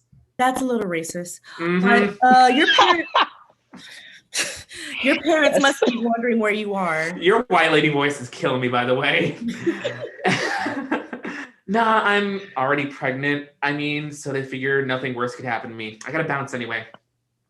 She waves and heads for the door. Hey, don't forget your bag. I'm correcting this. Vanessa looks panic-stricken as Mark helps Juno with her bag. Outside the McGuff house, we see Juno kicking the snow off her shoes before she enters. Inside, Bren sits at the kitchen table with a mug of coffee and an issue of Dog Fancy. Juno enters nonchalantly, drinking a giant slushie. Where the hell have you been, Junebug? Oh, I drove to St. Cloud to show Mark and Vanessa the ultrasound, and I wound up staying for a couple of hours. A couple of hours? Why were you going in the first place? They said they want to know about the stuff. They said to keep them updated, so I did. You could have mailed it to them. Why would you drive an hour to the east? Jesus, nowhere. I don't know, I just did. And while we were waiting for Vanessa, Mark and I watched The Wizard of Gore, and he burned me some CDs of weird music, so it was cool. He's kind of cool, even though he's totally creepy. A beat as Brent absorbs this. That was a mistake, Juno. Mark is a married, creepy pedophile. You overstepped your boundary. Listen, Brenda, I think you're the one overstepping boundaries. You're the one acting like you're the one who has to go through this and get huge and shove a baby out of your vag for someone else. Besides, what does it even matter if he's married? I can have friends who are married, even though that's totally not the thing because I'm 16. It doesn't work that way, kiddo. You don't know squat about the dynamics of a marriage. You don't know anything about me. I know enough. Bren rises to leave, clutching the Dog Fancy magazine. You don't even have a dog! Yeah, because you're allergic to their saliva. I've made a lot of sacrifices for you, Juno, and in a couple of years, you're going to move out. And I'm going to get some type of dog. I have the pronunciation right there. It says Weimaraners. I'm just going to get some damn dogs, okay? Whoa, dream big. Oh, go fly a kite. Juno heads to the urn by the door and defiantly pours the remains of her blue slushie into it. Outside the Bleecker house, Juno parks her Previa on the street. She walks up to the house and rings the doorbell. Bleeker's mom answers, visibly annoyed. Her eyes drift down to Juno's middle. Bleeker's mom was possibly attractive once, but now she looks like a hobbit. You know, the one that was in the Goonies and actually saved the whole damn whole of Middle Earth, so that fat joke sucks. Hi, Juno. What can I do for you? I borrowed Polly's physics notes in school day. I'm pretty sure he needs them back, or his grade could plummet to an A-. Fine, come in. She steals another glance at Juno's belly. Inside the Bleeker's hallway, Bleeker's mom escorts Juno wordlessly up the stairs and down the hallway to Polly's bedroom. Juno discreetly tries to charge ahead of her, but her expanding middle prevents her from getting past Bleeker's mom. They share an extremely awkward moment, wedged side by side in the narrow hallway. Bleeker's mom nudges past Juno and knocks on Bleeker's bedroom door. The door has a cheesy race car themed decoration hanging on it that says, Polly's room! It looks like something a 5-year-old probably has. Inside Polly's bedroom, we see Polly on the floor, surrounded by old quizzes, studying like the tortured brainiac he is. Mrs. Bleecker opens the bedroom door. Juno appears. Polly jumps, startled. Hey, don't concentrate so hard, man. I think I smell hair burning. He smiles faintly. 10 minutes. She closes the door halfway and leaves. Juno rolls her eyes and pulls the door shut entirely. What's up? I just wanted to come over, say hi. I miss hanging out with you on school nights. I miss it too. He nervously cracks open a container of orange Tic Tacs and pours them into his mouth. Orange Tic Tacs are Bleeker's one and only vice. When we made out the day I got pregnant, his mouth tasted real tangy and delicious. Inside Bleeker's molderific basement, we see a close-up of Bleeker's mouth as he kisses Juno for the first time. Back in Polly's bedroom, Bleeker glances at Juno's midsection, embarrassed. Oh, it looks like you're getting pregnant these days. Yeah, I hooked up with the whole private adoption thing. This married couple in St. Cloud are going to be the parents. Bleeker's visibly relieved. Really? What are they like? The guy is super creepy. His name is Mark. Yes. And he's in all of horror movies. Very creepy. And he plays the guitar. I actually hung out with him on my own today, and that's totally not a problem or anything. Is that normal? No. I asked my dad and Brent not to narc us out to your folks, so we should be safe. Oh, that's a relief. Juno walks over to the bed and sits down next to Bleeker. I'm gonna start looking really like a dork soon. Will you still think I'm cute if I'm huge?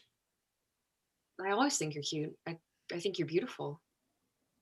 Juno is caught off guard by his adorableness. Jesus, Bleak.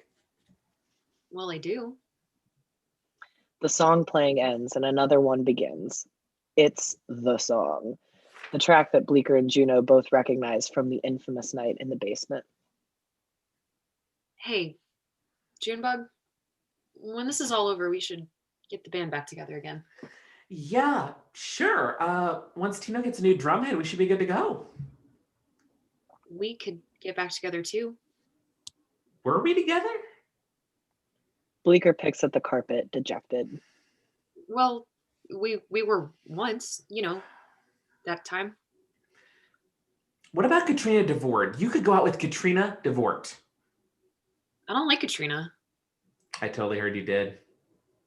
I don't. Katrina smells like soup. Her whole house smells like soup. And scene. We'll be back at 8:45. I'm gonna go try and take a quick shower because reasons. Because that's how creeped out I am by half of this. So, I'm gonna go jump some bleach in my eyes. I'm sorry, Pat. I'm sorry. I really You didn't read the whole thing that I had written out for you either. God. No, I didn't, but I do have. But I'm gonna hold this up again at Act 2 in the end. But I feel like reading this, like I feel like I'm just like catching every little intonation in my voice. Like, please don't say it wrong. Please don't give any what? Stop, please that. Like you're an unwilling contributor to this whole mess. Yes. All right, so 8:45 we'll be back and it's gonna get crazy. Fun. Not really of a heck. All right. 8:45.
Feel dirty, Patrick?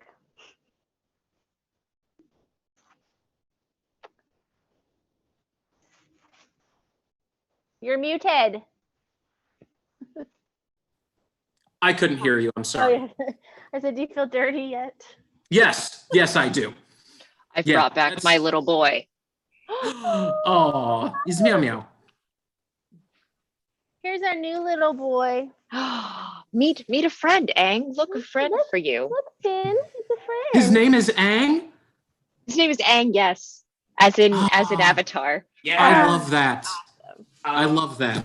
I have Aang and Princess Carolyn from Oh, BoJack. awesome. Yes. Yeah, like it's one thing. BoJack I didn't get into, but Avatar's my shit. BoJack is good. It's one thing watching these creepy scenes, but then like reading it out word Yeah. for word. I don't like reading it. It's worse going over it with you guys than it was reading it by myself. It's a lot worse. Nothing for me tonight is gonna be as creepy as Mark's special room. Yeah, no, that's Not bad. a damn thing. Yeah, It's that's literally bad. like the beginning of a like I'm waiting for the dun I dun. know. Like, I call their special room and I raise it to when they're slow dancing. And Yeah. so I unmuted Not just looking to forward to retweet that I that think scene. I win. I think I win. I think I win that. So when he I'm not takes looking his forward to hand, that her scene. arms around his neck. Mhm. right, I'm like, ew. No, My girl, run. no. Danger, danger. The Stranger Danger was perfect. I'm living. This is like maybe one of my faves. I love that we're kind of like the woke players, like trying to correct the script in real time. Right, Like I never understood because that whole storyline never Mhm. actually played out. I always wondered like what Let me take these out. was the point of that whole storyline because it was Mhm. never explained. There was no backstory, Mhm. and it was just kind of like this weird, creepy thing that just was there. Yeah. Okay, you know what's funny is I put the boobs in and it just made me look less like real pregnant, just like over the top. So I mean, I would feel like besides the fact that like boobs grow whenever you're pregnant, it would also like your stomach would outgrow your boobs, if that It makes does. sense. It Totally. does, yeah. It does. Like, also, go ahead. I'm sorry. Oh god! I scared him. let me know I was done. Oh, I'm sorry. No, you're good. No. Also, I have like 14 more of these. If anyone in St. Louis area wants like licorice. Wait, 14 more of what? Okay, so The super ropes. the super ropes. They come in a Oh my pack of God, 15. that's That is the smallest amount I could find on fucking Amazon. I was like, literally, I can't get like 5, if not less. I never liked super rope. I was always a Twizzlers person. That is just Red. I'm a Red Vines girl personally. You know, I The grew up Twizzlers with pull and Twizzlers. peel are where it's at for me. Mm-hmm. I grew up with Twizzlers, and then I had a red. Twizzlers I was like, pull and peel no, we're going specifically. back. Pull and peel is where it's at. Let's be real here. Yeah. Everybody's doing amazing so far. I'm living for everybody. I'm really I'm sorry if that I'm I keep, delayed. I feel like laughing out I'm loud. like a hair behind everybody. You're good. All right. I didn't even plan costumes before, and then I just looked at my next character, and I'm like, I have a shirt for that, and then I run upstairs. This is my chaotic You're Saturday killing night. it. It's real fun. With it, by the way. You really are. The quick I'm changes yeah, are killing me. Like, man, Thank you. The receptionist was absolutely killing me. I was like dying. It's like every goth, but like everyone's like the stereotypical goth. One of my genders is that punk bitch. One of your many. One of my many. It's a lot in here. God. I was gonna say, Cal, I feel really bad. I felt I could have changed the pronouns on the fly and I didn't, and I'm really sorry. No, All that's of them. No. That's my fault for Okay. not fixing it. So Danny, please take that guilt off yourself. Like but I did that during Inside Out, and I wanted to like be better about it. I just Well, Female receptionist. Okay. Boy, you don't think I can play both sides? I know you can play both sides, but I didn't know if referring to you at those. Kid, I jest. Lovingly. All right. Well, we have a free minute. I'm very, to be fair, I'm very easy to fuck with. Also, before y'all decide to clock me for drinking while I have this belly on, this movie is enough to drink while pregnant. That's kind the of least hilarious, though. problematic thing happening in this script, so you're good. The very least problematic thing. I mean, also, Bren, great corrections on. Yeah, this is wrong and this is creepy, and you should have realized this, kiddo. All of the edits are making me live. We were doing it the whole time for Frasier, and it made it like 10 times funnier. Also, I'm making tacos on the fly. Sorry for all the noise. Yum. Yum. I'm eating cinnamon bears. Ooh. Oh, I fucking love those things. Mm-hmm. I just ordered DoorDash, so I'll have to pop out at some point. Exciting. What'd you get? KFC. Oh. Mm. Colonel. Kentucky Fried Foghorn Leghorn. I'm so ready for that. Who, honest to God, I'm not trying to pick favorites or anything. I'm literally trying to cast off of who we think could slay it. Who could slay Daniel Craig, whose character I can't remember off the top of my head the name. Luke. Yeah, I think Luke. To me, there's nobody but Luke. But that's Yeah, there's Luke. Yeah. I'm with Ginger on that one. Yeah. Mm-hmm.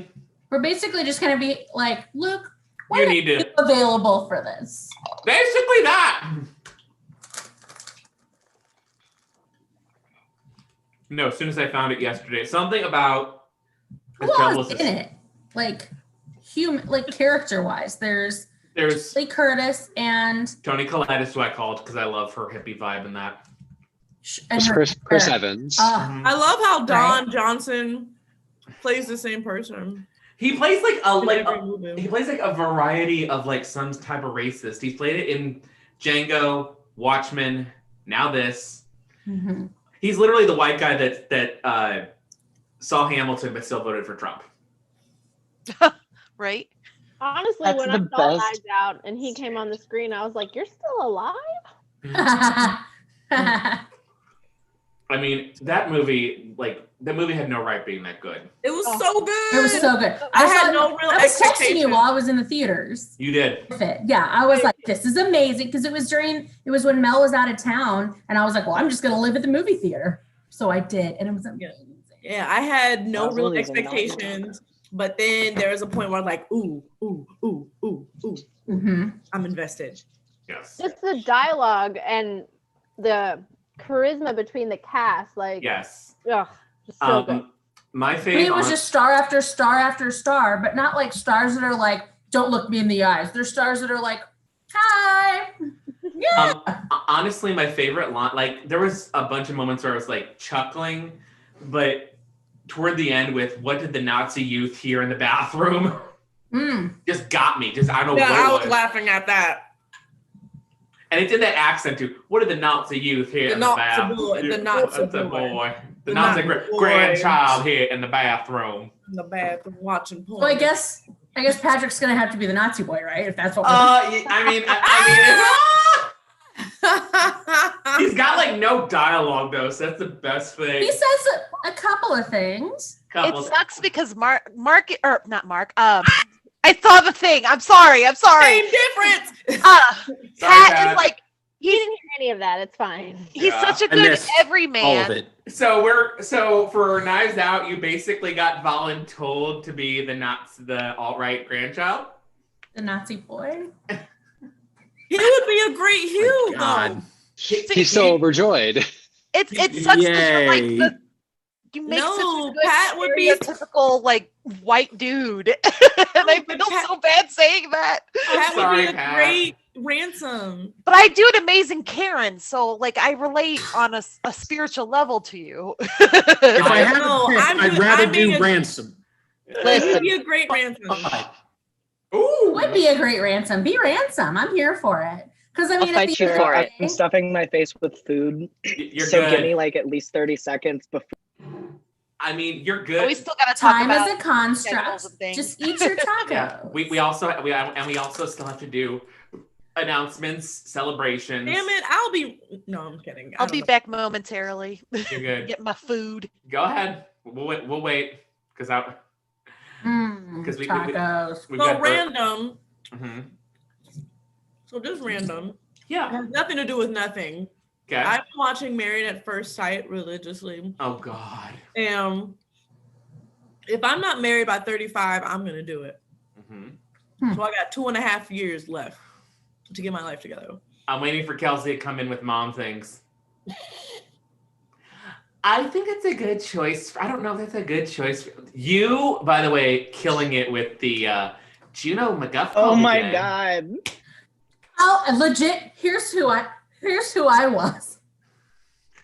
Go ahead. It was my stepmother. Ah, there we go. I was like, how does my stepmother talk to my wife?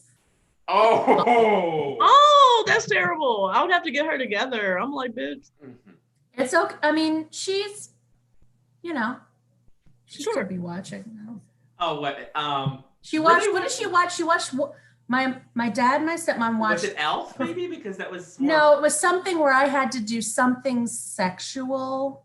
or It weird. was. Oh God. Was it? Was it the Annie? No, it was Halloween because you were Annie. Because Annie takes the top Yeah, off. it was. Yeah, because I had to be like, what you see or whatever. And I was like, my dad is seeing this. Oh, honey, that went over the head from that has gone. That ship has sailed for me. When I did a show and we did a number to 4 women and I was Sweet Thing and I was a prostitute. That after I got over that, everything's fine. You are a professional, honey. I'm a professional, and plus my mother. I'm a pro. I'm a pro. And because my mother has seen me half naked in samba costume, she's fine. I mean, hell, she saw you half naked in the dress for your birthday, girl. Right, That would be fine. with my titties out. She. I mean, She's girl. like, I made those happen. No, she actually came in and she was like, "You look nice." She's like, "I like that," and I was like, "You do, sis? You a hot girl too." She was a hot girl. Well, it was just hilarious also because that was like the least, much like me drinking tonight is the least problematic thing. That was like the least shocking thing we did. We sang "Walk" together that night. She was amused. In front of your mother. I was mortified the whole time. Oh, I wasn't. It's you, but yeah, I was. yeah, so. So. All right. So Let me know when you're ready for Sid, and I'll text yeah, you. I'll probably end with that because I That's want fine. Yeah. because I want them back. For anybody who doesn't know, we're doing birthday stuff and we're gonna sing happy birthday to Pat and Sid and make them endure the awkward Zoom happy birthday. Oh, is it possible to do a little shout out for my sister? It's her birthday too. Of course we can. Yeah, of course. We have shit we have shit to celebrate tonight. Why not? Mm. Yes, my sister is 45 today. Mm. But she don't look like it because you No, know that 'cause black. do not crack Don't at crack. all. That black don't cry. Hell no. Hell no. I'm gonna give it like one more minute and then I'm My just gonna pearls scroll in. keep falling off. Your white lady voice is killing me because I know you've probably heard that bullshit before. Well, just there's so many times where it's like, hi, Hi, I'm Vanessa. Hi. It's that. And the it's fact that. that you make it so like like so passive aggressive. Yes, it is. That's what it is. That's You what can- it is. I It mean- just is like undertones of don't touch anything. Right. that part. Like I literally just polished everything. Like, please don't. Yeah. Touch. Touching. But- honestly matched with Kelsey's Bleeker's mom with the like really intense, really creepy, please get your ass out of my house smile. Right, Yeah. like bitch, I didn't even invite you in. Cause let me tell you this, I couldn't have no male company in my house, in my room for 10 nothing. That wasn't even going down. No. Yeah, no. My mama's house, no. Plenty of gentlemen callers. Didn't do it. No, it just pushed you the other way. Yeah, see, I was fine because girls were allowed in my room. So in high school, I was good. Yeah, that's fair. God bless. All right. Okay, so I'm just laughing at Ginger with the KFC is killing me. It's fine. It's fine. So welcome back to Act 2 of what started off as something innocent that I wanted to do, and just kind of much like my normal things turned into a huge dumpster fire. Because this script did not age well at all. She did not. Speaking of script things we have coming up, in 2 weeks on the 20th, we are doing When Harry Met Sally, and we're offsetting Brother Daniel's surgery costs, which let's start that right now because I got a lot of people to celebrate. So we'll start with that. Thanks, y'all. You're welcome. Poster should be up probably tonight or tomorrow. I'm still working on it. And then on the 6th of March, we're doing The Room for Ginger's tenant Robance's name change. I'm really looking forward to that one. That one's going to be such I'm excited about it. It's going to be so... It's going to be great. So good. I don't know what we're doing for the other one in March. I will be sitting that one out because my fiance is going to be here and we're going to be isolating and things. So she actually requested that I don't take the one on the 20th because when I realized we're going to be in town, I said, no. I'm like, okay. Period. She's like, period. No, you're not doing that. No. And sometimes we are busy. Yes. And I can reveal this because we kind of just came up with it yesterday. Our 1-year anniversary will be in May, which is really sad when you think about it because we're still in quarantine, bitch. Because this shit is not getting better. Marginally better, I should rephrase.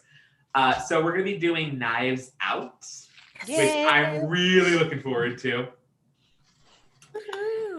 No casting on that one yet, but we have some time on that one. So I'm going to talk about our charity, and then I got a couple of celebration things, and then we're going to roll into Act 2, where if you thought it was creepy before, it gets worse. You've only gotten the tip, and we know that the tip can still get you pregnant. Yes. So that made it worse. That was the point. That just, I have nope. But let's talk about NARAL pro-choice Missouri. And I'm also going to actually let Kelsey start with why, even though this is technically, even by Diablo Cody's own admission, a pro-life film, it still works as a film about choice. Because Kelsey said it very eloquently in our group chat this week. Yeah, sure. I could totally remember anything I said at any point in time or right now. So the way I see things is that choice is a spectrum, much like all the other things in the world that are a spectrum. And there should be room in choosing what you do with your body to allow for people to be respected for whatever their choices are, whether that be the choice to get an abortion, the choice to have a child and give it to an adopting family, or the choice to keep a child. And I think that, all those choices should be respected within the spectrum of existence, as long as everybody involved is consensual and, has the resources necessary to carry out that choice, because that's Correct. Really what NARAL is. NARAL? NARAL? Yeah, NARAL. No. That's what NARWAL is all about. Narwhal? Narwhal? I just had some narwhals. I went to narwhals yesterday. I was thinking, good luck fighting your dad. No, actually, you know what, Kelsey? You said it perfectly about what NARAL's mission is for Missouri. It's literally like they're not a service care provider, but they do have the lists. They have all the resources to help whatever you want with reproductive health care. Yeah, resources really are a labyrinth. You never really know if where you're going to go is somewhere that's going to be like absolutely welcome, or if it's going to be a place that's like, okay, we're going to make you watch an hour-long video of viscera and pretend that it was actually at one point a fetus of some sort. Yes. Like, it's really important that people be respected in whatever choice and to be given the list of options that are available to them. Correct. That's perfect. Donation link is in, is down below. Also, not that I'm putting who I'm voting for mayor out there, but she has been endorsed by NARAL, and that's just Tashara Jones. So, so what we're gonna do real quick is not only look at Raz, who's looking adorable. It's so cute. We got a couple of things to celebrate tonight. We started with Danny's top surgery. I want to definitely shout out our Narcissus submitting name change docs. Yeah. That's obviously great. Very exciting. I'll throw myself in because I got my birth certificate with gender marker right. Woo! This was really odd with the belly on. Okay. But I've also got birthdays to celebrate as well. We've got our own Pat, who was yesterday, and we've got one more who's maybe on the way. I don't know. Oh, perfect. Shut the door. Did you know the cat's in? Hi, Sid. Hi, Sid. So, all right, everybody ready? Sid. Are we singing? Yes, and it's gonna be We're it's gonna be singing. amazing. Oh God, Jesus. 1, 2, 3. Happy birthday to you. Happy birthday. Oh, this is awkward. How awkward. Happy birthday. Friend, it's all. Birthday to you. Happy birthday. Cha-cha-cha. Ginger Oh, waving man. the chicken. Dumpster fire. Right. Those were one of those, let's say we did. Let's not say we did. It was But- just a Pollock. Of Yeah. It really was a pop. Saying happy birthday in my new Yes, voice, it was a which is Pollock. really There you interesting. You have to figure out where the note is again, and then realize It's that nowhere not right where you now. thought It's it was. hiding. It's eluding me at this time. Or it will crack, and then it's a note that exists on another planet. For everyone to hear. Yes. All right. So, all right. Actually, I'm gonna take another swig of this. Act 2. Let's go. Wait, we forgot a birthday. Your I said sisters, sister. I'm sorry. I'm sorry. I am so sorry. That is me being a dick. And You want us to sing again for your sister? we will. We'll do it again. Don't sing for her. God. please. No, you know what I will say before we start Act 2, and I'm so sorry about that, Sam. My brain is like 6 different places tonight. No, I understand. It's cool. Sam's sister's birthday is tonight as well, and I've actually met her. I just remember that y'all were ready to fight people on that Mardi Gras weekend when we went out together. That's all I remember. Yeah, because little newbie gays or whatever, 18-year-old, 19-year-old gays don't come out with the big kids and be touching folks and sloppy, because then I'm gonna have to beat your ass. Yeah. And I'm just saying, and my sister was ready. She was Yeah. Oh, she was like more than ready. That's why I love her, and she's very sweet. I do love her. Yes, she's great. So Yeah. All right. Now we're ready for the train wreck. yes, we are. Are we? So Yay. we're gonna have to sit with this. We have a rule in my sexual health class. It's called, and it's dealing with discomfort. So remember, you all, if you feel uncomfortable, feel free to put in the chat, I gotta go. Step out, deal with your discomfort, then come back. Yes. I'll be utilizing my emotional support, Raz. Yes. Yes, That was perfectly please. timed. Please do that. All right. All right. Exterior of the Loring house by day. The house is covered in fresh snow. Inside the nursery, Mark and Vanessa stand silently. The walls are primed in slate gray. A single antique rocking chair sits in the corner. Vanessa beams proudly and holds 2 paint samples up near the wall. What do you think? Custard or cheesecake? Now I'm hungry. They're yellow. Back up. Go.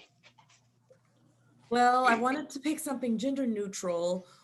Is that a thing? I don't know. For now. No. Once we get the baby, God willing, we can create a more decisive palette. Why do people think that yellow is gender neutral? I don't know one man with a yellow bedroom. I think I'm leaning toward custard in this light. I don't know. I should paint a small area.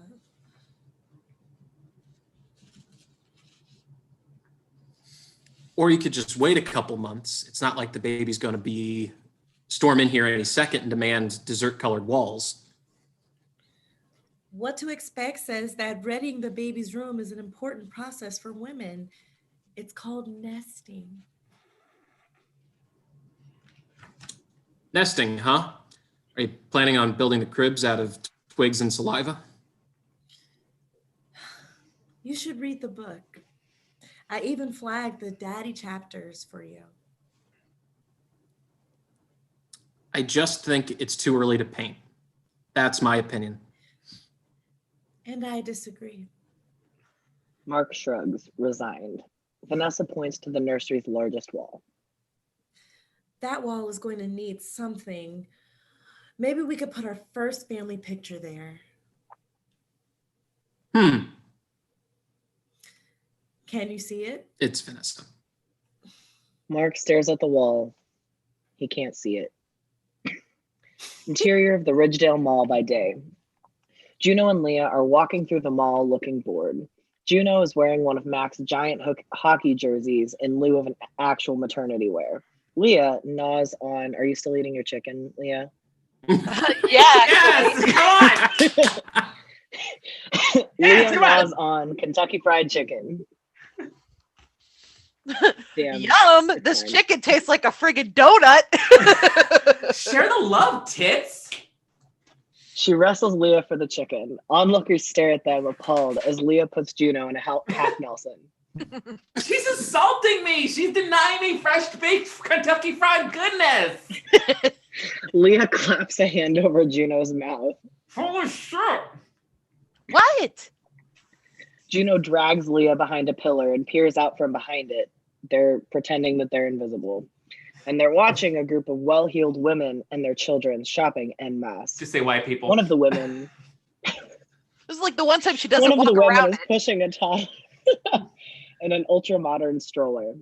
And one of the women is Vanessa, looking vaguely detached. That's her. That's Vanessa Loring. On the penny saving Lawrence? Juno nods. No way! She's so pretty. You sound shocked or something. It's Sam. I know, right? The women gather near a play area, sip their frappuccinos, and loudly discuss their outfits for an upcoming party. One of the little girls in the group tugs at Vanessa's sleeve. Vanessa happily follows the little girl over to their play area and begins to play energetically with her. Juno watches intently, and Leah just snickers. She's totally gonna like steal that kid for her collection. Right? Seriously. They watch Vanessa for a few more moments. The other kids wander over toward the play area while their mothers ignore them. Vanessa continues to entertain the children. Boring. Leah stands up and Juno lingers for a moment. In the elevator bank, we see Leah and Juno approach. I could go for like a huge cookie right now and like a lamb kebab simultaneously. God, Spermy, must you always feed? It's like never ending pretty much for you. The elevator door opens, revealing Vanessa. Juno? Juno tries her best to look enthused. Well, hi, Vanessa. What brings you to the mall today? Just, shopping with my girlfriend. You're gay? Juno glares at Leah. Maybe. Please just ignore her. Oh, okay. So how are you feeling? Oh, great. Everything's stupendous. Oh, coming in on a snooze button. She lifts her shirt and presses her popped out navel. We're not doing that. That's incredible. Vanessa is admiring Juno's belly when Juno grimaces. What? Vanessa looks confused. Kicking away. Vanessa nods in understanding, then begins summoning the courage for a very unusual request. Ugh. Juno, could I feel it? That look that you just made was total white woman. Not the disgust thing, like the mid thing. Right. Are you kidding? Everyone at school is always grabbing my belly. I'm like a legend. They call me the cautionary whale. She grabs Vanessa's hand and plants it on her stomach. Weird. Mm-hmm. I can't feel anything. Vanessa moves her hand, wanting desperately to feel the baby. It's not moving for me. She says this as though it's an admission of failure. Oh, you should try talking to it. They can apparently hear speech in there, even though it sounds like it's all 10,000 leagues under the sea. Vanessa kneels down to the swell of Juno's belly. In And public. another one. Yeah, right? Kill it, Sam. Hi. Hi, baby. It's me, Vanessa. I can't wait to meet you. Leah gives a look to Juno as if she's about to barf. Can you hear me, sweet angel? Vanessa looks like she's about to give up hope. Then suddenly, Oh my God. It moved. I felt it. Elbow. Wow. It's magical. Juno smiles at Vanessa in awe of her genuine affection. Exterior of the suburban streets the next morning. The streets are covered in muddy, slushy snow. The mud is instantly trampled underfoot by the collective feet of the Dancing Elk track team on their morning run. Inside the McGuff house at Bren's desk, Bren is cutting the top 3 inches off a pair of Juno's jeans, then, using a sewing machine, begins attaching an elastic waistband. At the interior of Dancing Elk's school in the corridor, where behind that same waistband as Juno walks through the students, now people seem to part the waters for the belly. Inside the Loring house, in Mark's special room, It's in Mark has the quotes. It's in quotes. That's special wrong. room. Mark has the Les Paul on his lap as he stares at the boards of an awful commercial. The close-up of the script, a kitchen scene with a kid eating a new breakfast product called Brunch Bowls. Annoyed and out of ideas, Mark begins an impromptu song. If you're tired of breakfast but not hungry for lunch, microwave yourself a healthy bowl of brunch. Mark drops his head, dejected, and then the phone rings. Hello?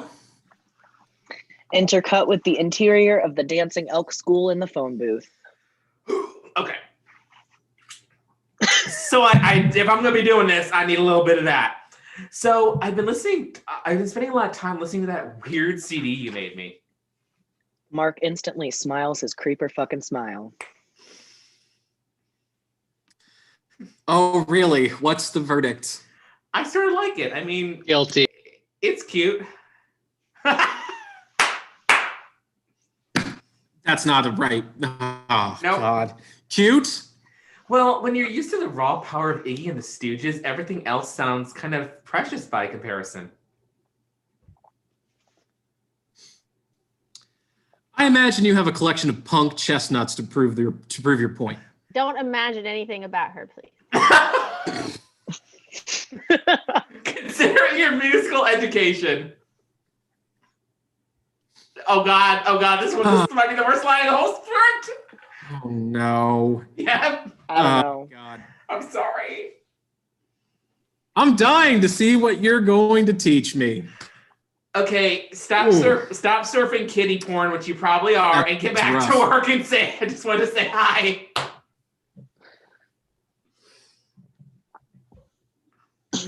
And I froze. Did you already say your line, Mark? Go learn something. There we are. Mark Stop. hangs up and smiles. Inside the Dancing Elk cafeteria, we see a close-up on Juno's tray sliding along, picking up a very odd combo of pregnancy food. Pull up to find Juno and Leah walking their trays to a table. God, you're getting huge. How many months has it been now? Almost 8. You wouldn't believe how weird I look naked. I wish my fun bags would get bigger. Trust me, you don't. I actually have to wear a bra now, and I have to rub this nasty cocoa butter stuff all over myself, or my skin could get stretched too far and explode. Hot.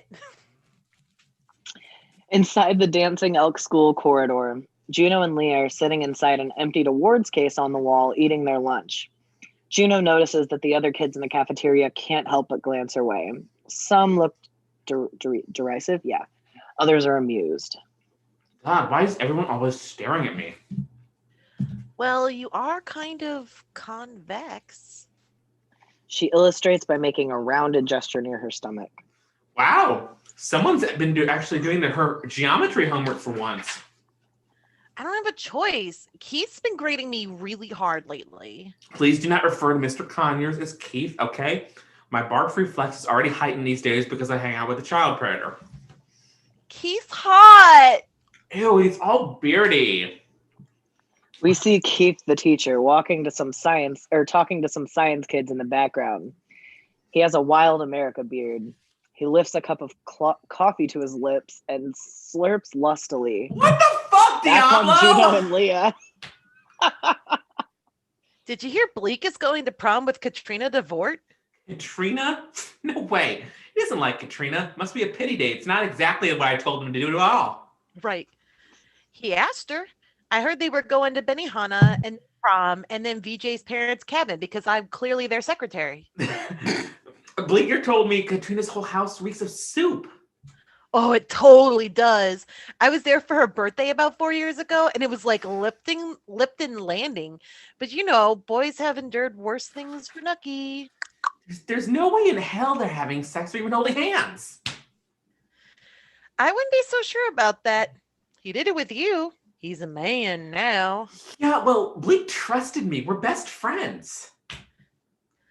Are you jealous? I thought you said you didn't care what he did. I'm not jealous and I don't care, and I totally didn't suggest this to him. Right. I just know that he doesn't like Katrina, and I don't think he should toy with her emotions like that. And this is classic projection. She seems so nice and all. Okay, Juno, I'm really convinced. Promise for weenuses anyway. Once you're old enough to go, it's not cool anymore. Very true. True. Back at Bleeker's locker, we see Bleeker retrieving a book from his open locker. Juno marches up to him, Belly leading the way. Are you honestly and truly going to prom with Katrina DeVort? Oh. You're on mute. Sorry. I'll say it again. Are you honest and truly going to prom with Katrina DeVort? Hi. Leah just told me you were going with her.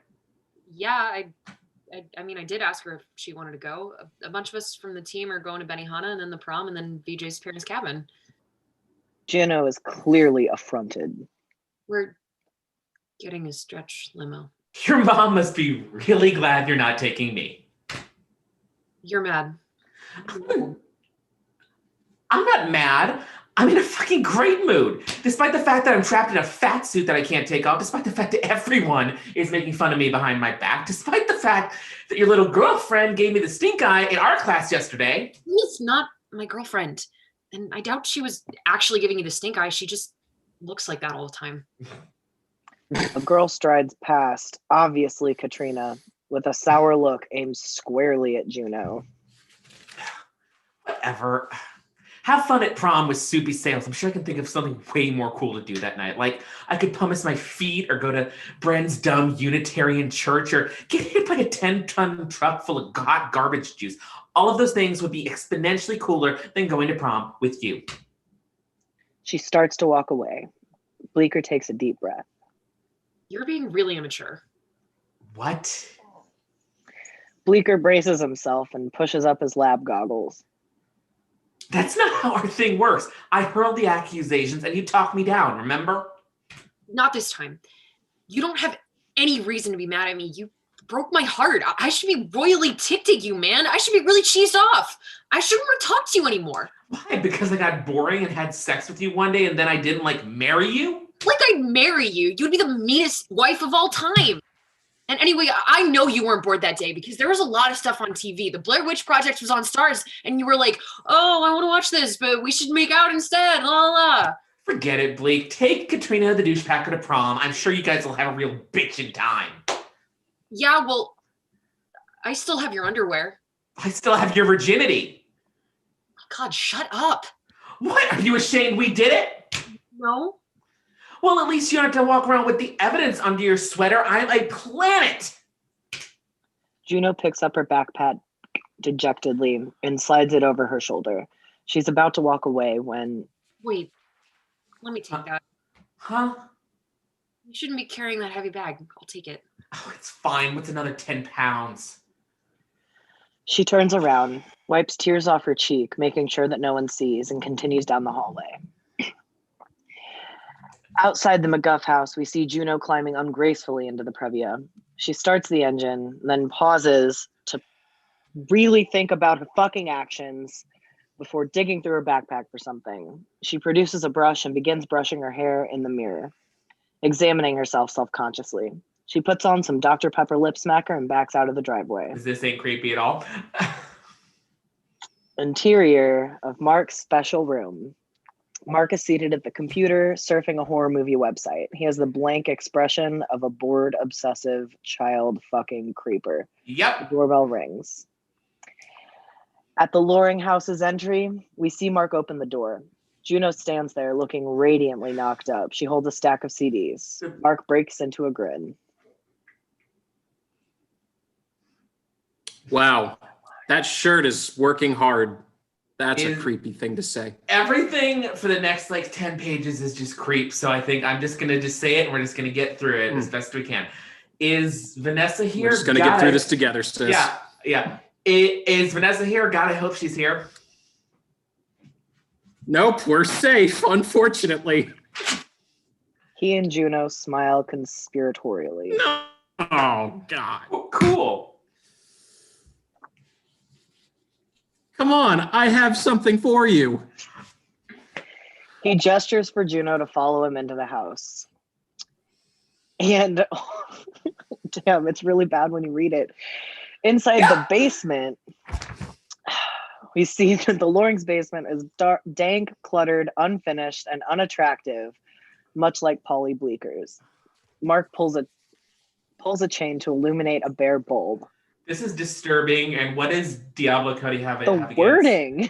What does Diablo have against basements? And yes, Ginger's right. Bat's face is the color of his hair. Cool. No, I jumped a line. Oh, Mark, is this the baby's room? It's beautiful. Hilarious. No, I keep all my old comics down here, and I wanted to show you one of them. Oh, God, you're one of those guys. A total perv. I have puppies in the van. You're going to like this one, I promise. Mark rummages through a cardboard box in the corner. Here it is. He shows a comic to Juno. It's called Most Fruitful Yuki. It depicts a pregnant Japanese girl kicking ass and taking names. Most Fruitful Yuki? What is... Oh my God, she's a pregnant superhero? Isn't that great? I got it when I was in Japanese with my man. She reminds me of you. Juno examines the comic. Most Fruitful Yuki does resemble her. Wow. I actually feel like less of a pregnant dork now. Most Fruitful Yuki is a badass man. You should be proud to be of the same condition. She throws a karate kick in Mark's direction with a Kia, and Juno is sincerely pleased. Why didn't I kick him? Okay, how about some tunes? There's a battered portable CD player in the corner. Juno kneels down and pops in one of the discs. Now this first one is kind of slow, and I don't know why we would pick this, but it's still not the Hoople, so it's still totally rad and hardcore. Juno puts in the CD, and all the young dudes fills the room with the old dude in it. Mark laughs. What? I actually know this one. You do? Yeah, this song's older than me, if you can believe that. I danced to this at my senior prom. That's almost interesting, Mark. Who'd you dance with? Her name was Cynthia Vogel, and she was a very good dance partner. Even let me put my hands on her butt. Well, now we know you have a history and a pattern. Oh man, I can just picture you slow dancing like a dork. She mockingly places her hands on Mark's waist and moves back and forth stiffly.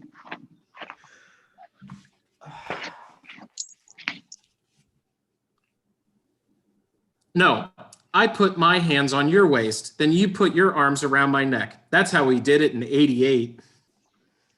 I put my Mark hand puts upon his- you when I dip you.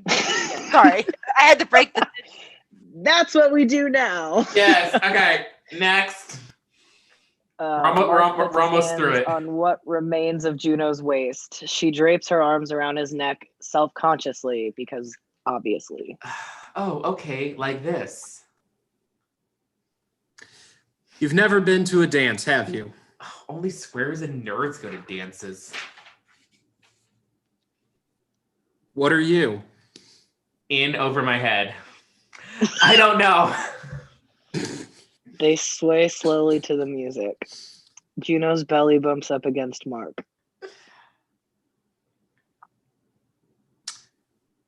Oh, God. I feel like there's something between us, but there shouldn't be. There really shouldn't be. Like the baby should be, but there should also be enough room for Jesus. Yes. And the Holy Spirit.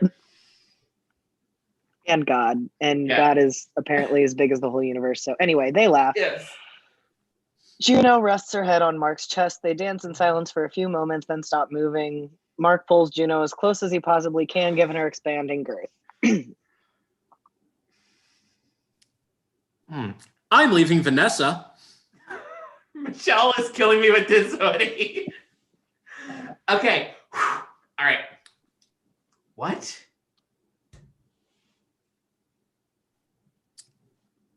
It's just not working out. But I'm getting my own place in the city, and I've got it all planned out. It's something I've wanted to do for a long time. Juno backs away, thank God. No. Sorry, that should have been No? softer. But no, you cannot, definitely not do that. That's one mark. That's one big fat sack of no. What's the matter? This isn't what we agreed on, and this is disturbing to begin with. You guys have to take care of this, you know? She gestures wildly to her belly. Suddenly, something matters to her far more than the approval of an older guy. But let's not fucking shame Juno here whenever Thank someone's you. a fucking predator. Thank you.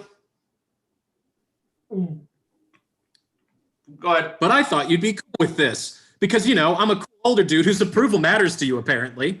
Listen here, Herbert the pervert. Cool. I wanted things to be perfect. I don't want them to be shitty and broken like everyone else's family. Look, I'll have the baby, and Vanessa, she's going to be happy, and A baby is not going to fix everything. Besides, I don't know if I'm ready to be a father. but you're old and creepy. How do you think of me? Why are you over here? You invited me over here, dickwad. I just like being a piece of furniture in your weird life. This is what my life has become. I've got stuff in boxes. I'm underground. That's appealing to you? No. Is this my fault? Is Vanessa mad at you because of me or something? It's got nothing to do with it. Vanessa and I are just not in love anymore. Yeah, but didn't you love Vanessa when you married her? If you love someone once, you can love them again. Like my friend Leah, who's been with the same guy like 4 times. You're not trying hard enough. Mark Oh. suddenly, finally sees Juno for what she is, a teenage girl that he needs to keep his fucking hands off of. The truest line that Mark says the entire time. I'm such an idiot. I can't believe what an idiot I am. He finally sits the fuck down. Please get a divorce. Will you please just do me a solid and stay with Vanessa?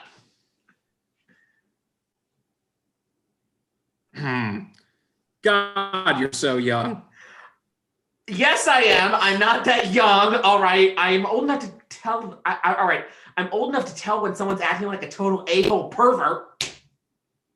Juno turns to leave, then shoots one furious look back at Mark. Calling Chris Hansen on your ass. Oh, and you know what? I bought another Sonic Youth album and it sucks. It's just noise. She bolts up the stairs, sobbing. Inside the Loring's living room, Juno reaches the top of the stairs and scrambles toward the front door, only to be intercepted by Vanessa, who never gets home at the right time. She's returning home from work carrying her briefcase and a freshly purchased nursing pillow. They nearly collide. Juno, what's going on? Nothing. I'm just allergic to your fine home furnishings.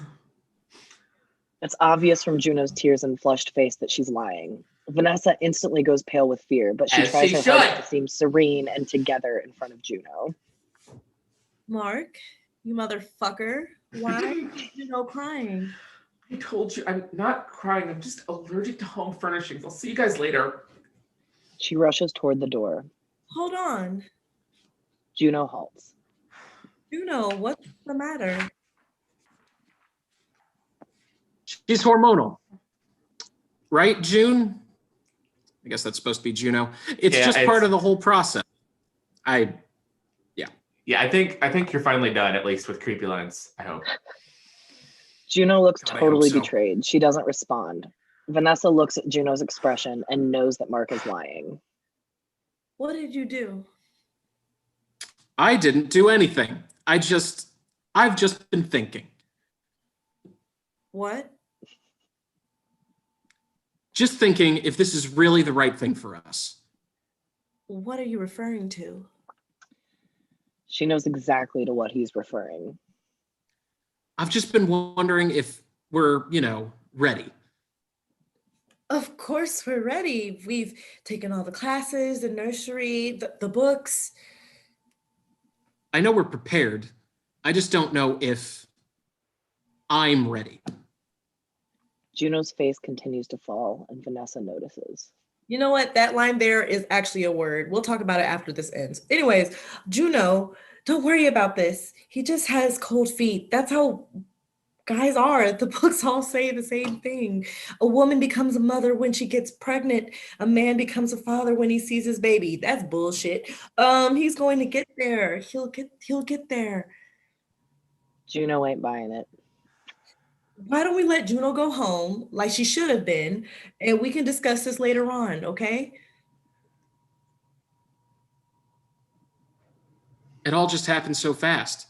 We put that ad in the paper. I thought we would take months, And then boom, 2 weeks later, she's in our living room. She answered our prayers. Ever since, it's just been like a ticking clock. This stops Vanessa. Juno looks offended. What are you saying?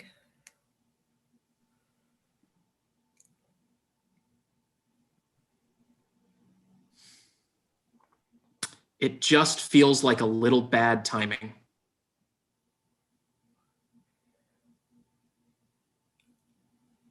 What would be a good time for you? I don't know. There's just things I still want to do. Like what? Be a rock star? Don't mock me. Vanessa sighs. It's done. You're trying to do something that's never going to happen. And you know what? Your shirt is stupid. Grow up. If I have to wait for you to become Kurt Cobain, I'm never going to be a mother. Vanessa looks defeated. I never said I'd be a great father. That's clearly evident. We hear the front door closing. Vanessa and Mark look over and notice that Juno has escaped the conflict, finally. Outside the Loring house, Juno runs up to her car sobbing. She struggles with the keys, but finally makes it into the Previa and drives off. On the highway, we see the Previa sliding off the road and coming to a stop on the shoulder. Inside, Juno buckles over the steering wheel, crying, unwinding for the first time since she became pregnant. After a beat, she begins to gather herself. Inside Bleeker's bedroom, we see him sitting next to his bed, noodling on the guitar. He's playing a theme that we will soon recognize. Outside a corner store at night, We see Juno laying on the hood of her Previa, contemplating her future. We push in close. When she gets an idea, she hops off the hood and scurries into the Previa where she finds a crumpled up Jiffy Lube receipt. She unfolds it and pulls out a pen, ready to write something. A note? Outside the Loring house, it's quiet after the storm. Inside, we see Vanessa sitting alone at her perfect dining room table, drinking a glass of wine. Inside the dining room, Vanessa takes a sip and continues to let the day's events sink in. After a beat, Mark comes down the stairs to join her. I called Gerda Rausch. She says she can represent both of us. They call it a collaborative divorce. It's apparently all the rage right now. And it's easy because we don't have any children. No, it's fine. Thanks for making the call, I guess. Mark nods and sits down. We're actually finally doing this. Looks like it. Yeah. Have you found a place to stay?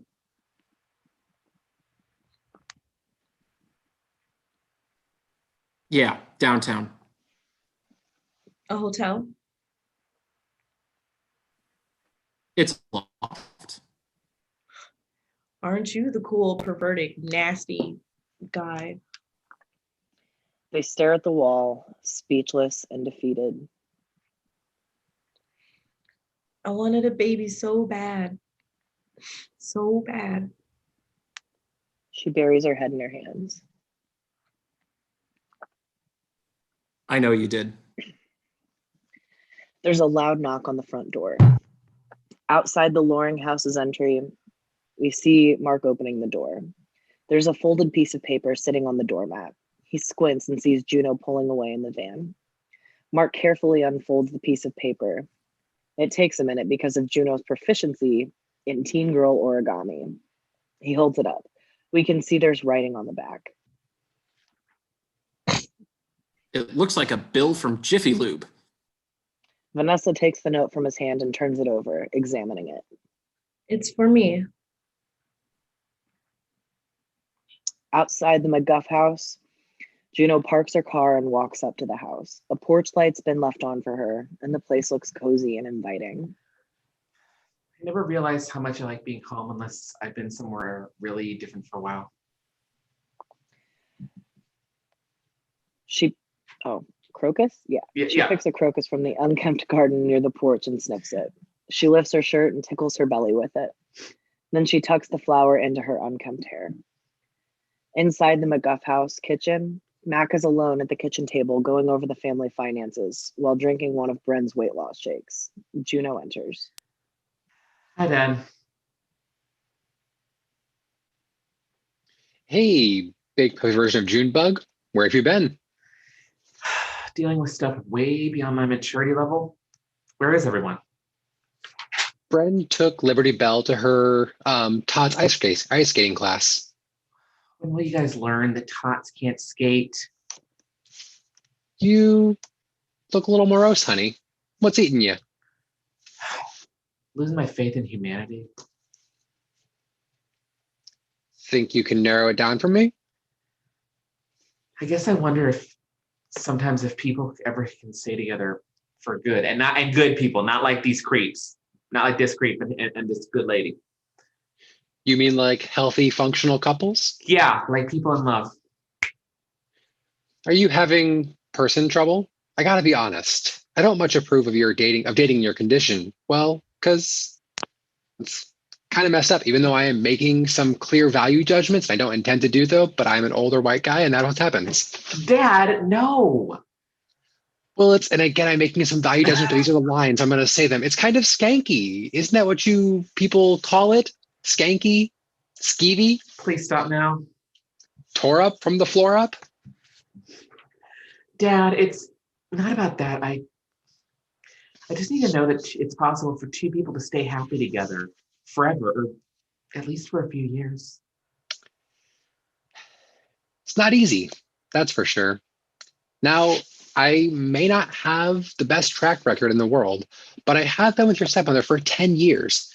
and I'm proud to say that we're very happy. Juno nods in agreement. In my opinion, the best thing you can do is to find a person who loves you exactly for exactly what you are. Good mood, bad mood, ugly, pretty, handsome, what have you. The right person will still think that the sun shines out your ass. That's the kind of person that's worth sticking with. A wave of realization crosses Juno's face. I sort of already have. Well, of course, you're all DAD. You know I'll always be there to love you and support you, no matter what kind of pickle you're in. He nods toward her belly. Obviously. Juno laughs and hugs her father, planting a smooch on his cheek. I need to go out somewhere for just a little while. That was so perfect. Oh my God. You're good. You're totally good. Whew, okay. I need to go out somewhere for just a little while. I don't have any homework, and I swear I'll be back by 10. She salutes and dashes out of the. You were talking about me, right? Totally. Montage. Inside Bleeker's bedroom, we push in over Bleeker sleeping in his car bed toward the window. We look out onto the lawn to find Juno and Leah running back to the Previa, hopping in and screeching off. Outside Bleeker's house the next morning, he steps out of the house for his usual early morning run. He looks down to see a message scrawled in chalk on the stoop. Bleeker, check the mail. He walks down to the end of the driveway and opens the latch on the mailbox. At least 100 containers of orange Tic Tacs come pouring out in a colorful deluge. They spill out onto the driveway. Bleak smiles. Outside the school, on the track that morning, Juno waddles toward the field. The guys on the track team, ridiculously arrayed as usual, are doing hurdler stretches. They stare at her quizzically. Bleeker spots Juno approaching and jogs up to the chain link fence. Did you put like 100 things of Tic Tacs in my mailbox? Yeah, that was me. Why? Because they're your fave, and you can never have too much of your favorite 1-calorie breath mint. Well, thanks. I think I'm pretty much set till college on the Tic Tac front. You know, I've been thinking I'm really sorry that I was such a huge bitch to you. You didn't deserve that. You never deserve any of the shit I unload on you. You know it's okay. Also, I think I'm in love with you. Wait, you mean as friends? About as smooth as my own transition. No, for real.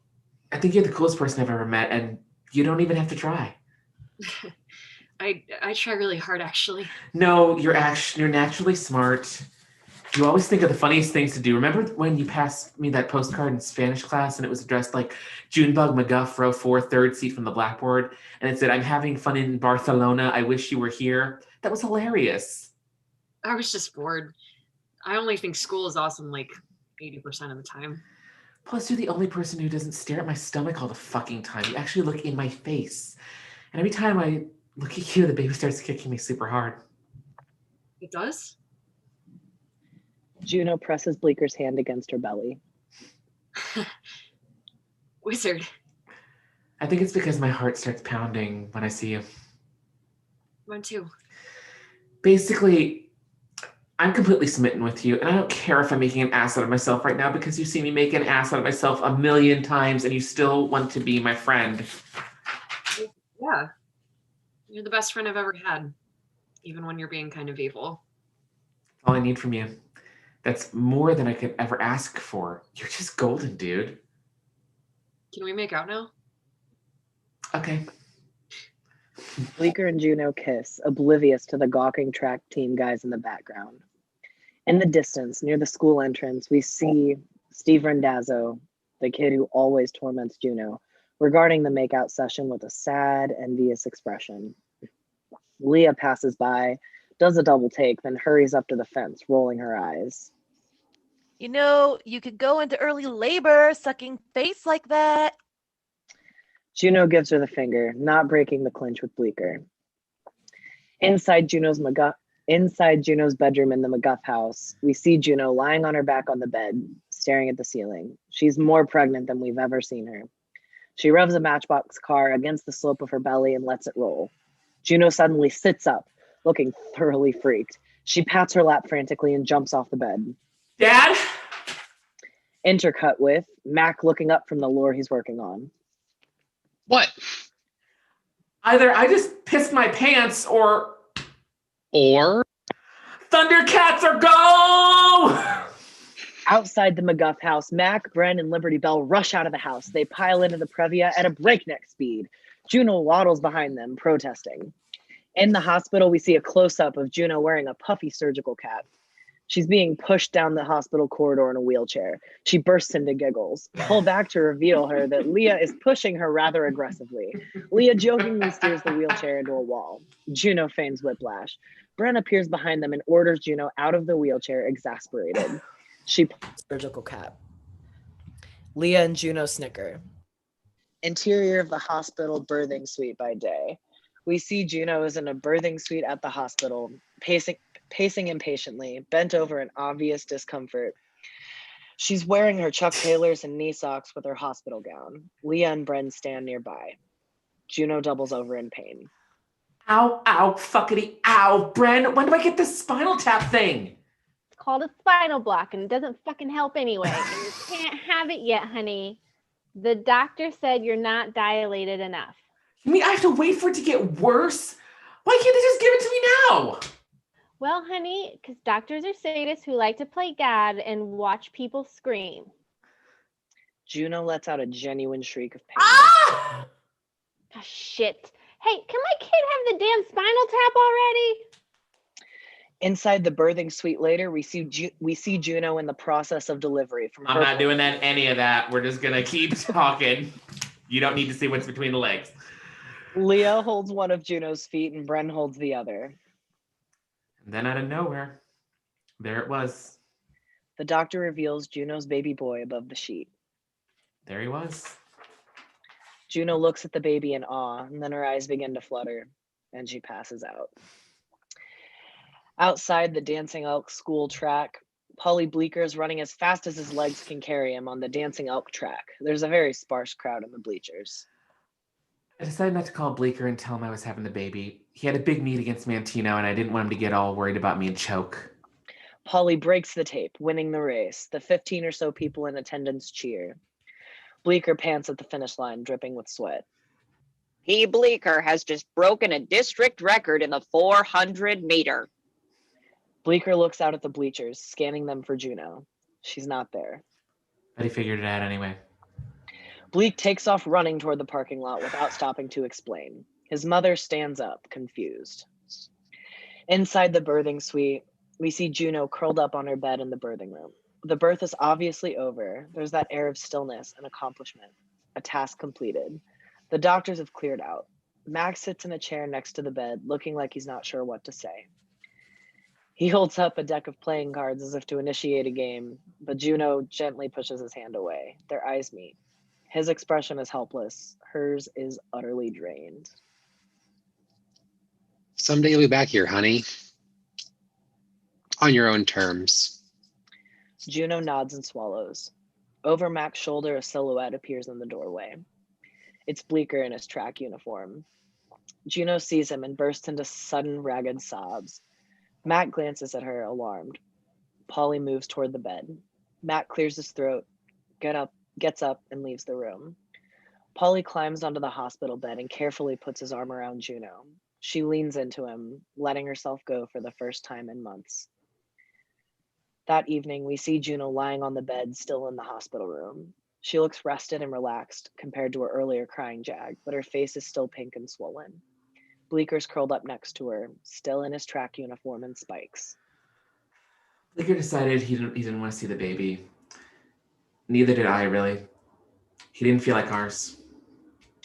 Inside the maternity ward, we see a nurse reaching into one of the maternity ward bassinets and gently lifting up a swaddled newborn baby. I think he was always hers. The nurse turns and addresses an unseen spectator. You're muted.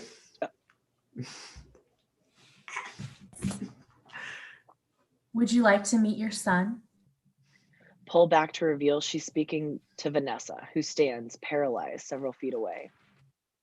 I have a son. Vanessa reaches out for the baby and gingerly accepts him in her eyes. She spends a few moments just looking at him.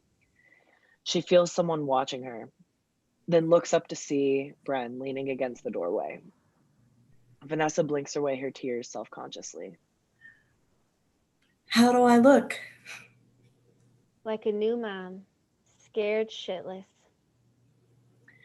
Inside the Loring house in the nursery, we see that it's perfectly decorated in Vanessa's immaculate taste.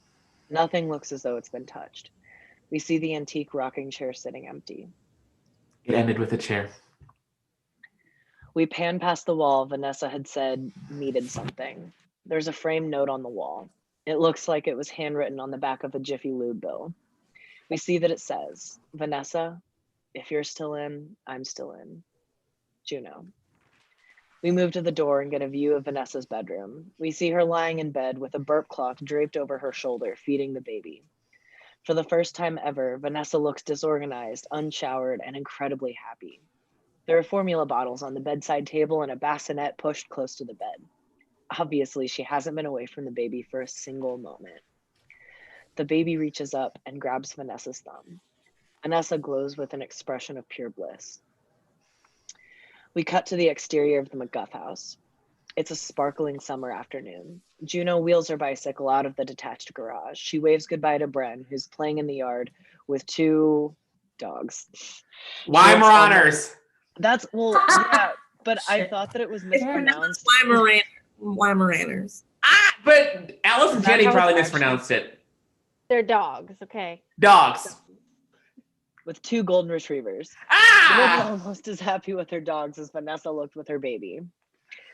Exterior of the suburban streets. Juno rides her bike aggressively down the street. Her guitar is slung over her shoulder in a gig bag and not in a case, which is an issue. She's obviously not pregnant anymore. She looks happy, but older. As boyfriends go, Polly Bleecker is totally boss. He's the cheese to my macaroni. I know people are supposed to fall in love before they reproduce, but normalcy is not really our style, and there's no rules to this.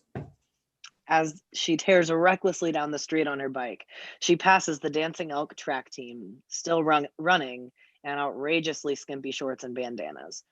Juno rides up to a garage where Bleecker is sitting, tuning his guitar. Outside the Bleecker house, we see Juno biking up, and she finds Bleecker sitting on the stoop. She smiles and takes out her guitar. She sits across from Bleecker and pulls the pick out of the strings.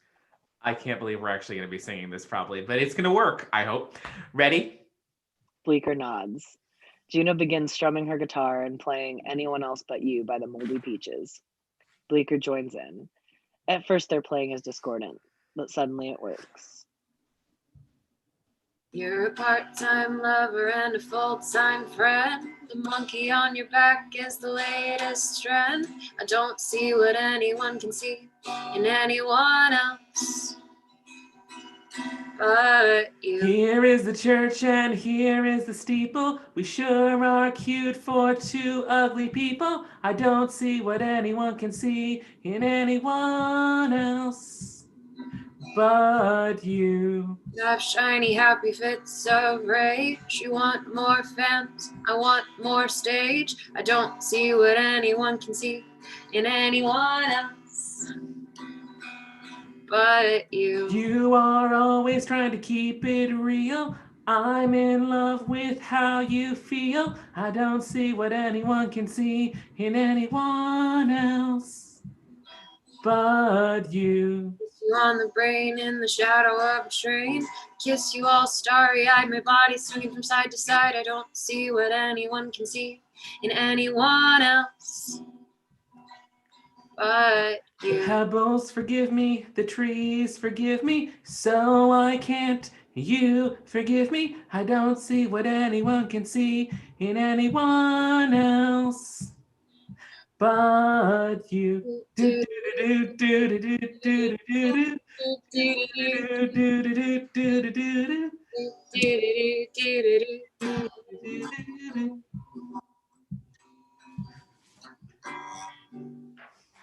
Oh, that was so good! We didn't even plan that! I think that's the only singing in like any film, like any script reading I've ever seen that has actually like been simultaneous. I think it's only because it's the two of us, and luckily there's like the call and repeat kind of thing. Yeah, the back and forth. Still. Oh, and you know what? Worth all the creepy shit. Worth all the creepy shit. You made mom cry. Oh my god, I'm literally crying. This is no good. It was expecting that, and it was just like so sweet. well, I wasn't expecting it, but as soon as I heard Eleanor like doing the guitar, I was here for singing. I didn't know we were gonna pull out an actual guitar and shit. I was like, oh. all right, like 2 more lines, and then we're done. Era, step your pussy up. That's what you get. That's what you get. It's not what I get because you're Muto today. So that's Muto and Muty Polly. Beauty Blake. All right, Brother Daniel, take us out. We got like 2 more lines. It's just Juno and Bleeker exchange glances as they play. They smile ambiguously. Juno leans over and kisses Bleeker on the cheek. We pull out to reveal the surrounding green suburb buzzing with life and summer activity. Fade to black. The end. Yay. Hey, everybody. Damn, y'all. Deep cleansing breath because we got through this. And we're going to start with this again one last time. Patrick, yes, thank you. Thanks, Pat. Good. That is probably perfect. And he's back one more time. Yay! Pat, I'm so sorry for that. I'm going to start with Pat. I usually go in like reverse order, but Pat, thank you for taking the biggest one. Thank you. I'm gonna thank you. That's all I can say. Also, we got to stop casting you in roles against me that are like love interests. Together. It was like the second time. Apparently, the players have decided that you two are a couple, and we got mom and dad, and we got you two. No. We've known each other for 15 plus years. It's no. The only thing he is the only person in high school that I keep in contact with, and that's considering if you know my high school experience, big distinction. So Pat, thank you. Yes. Yay! Narcissus and Thank Kelsey you. Threw it together, everybody. Yes, Narcissus and Kelsey with these costume changes and everything. Oh, yeah. Thank you so much. Thank you. I was just so happy to be here. It was so TBH. great. As soon as I get everything put together, I'm definitely going to be clipping the anyone else but you and putting it up on the page. And like that has to be seen.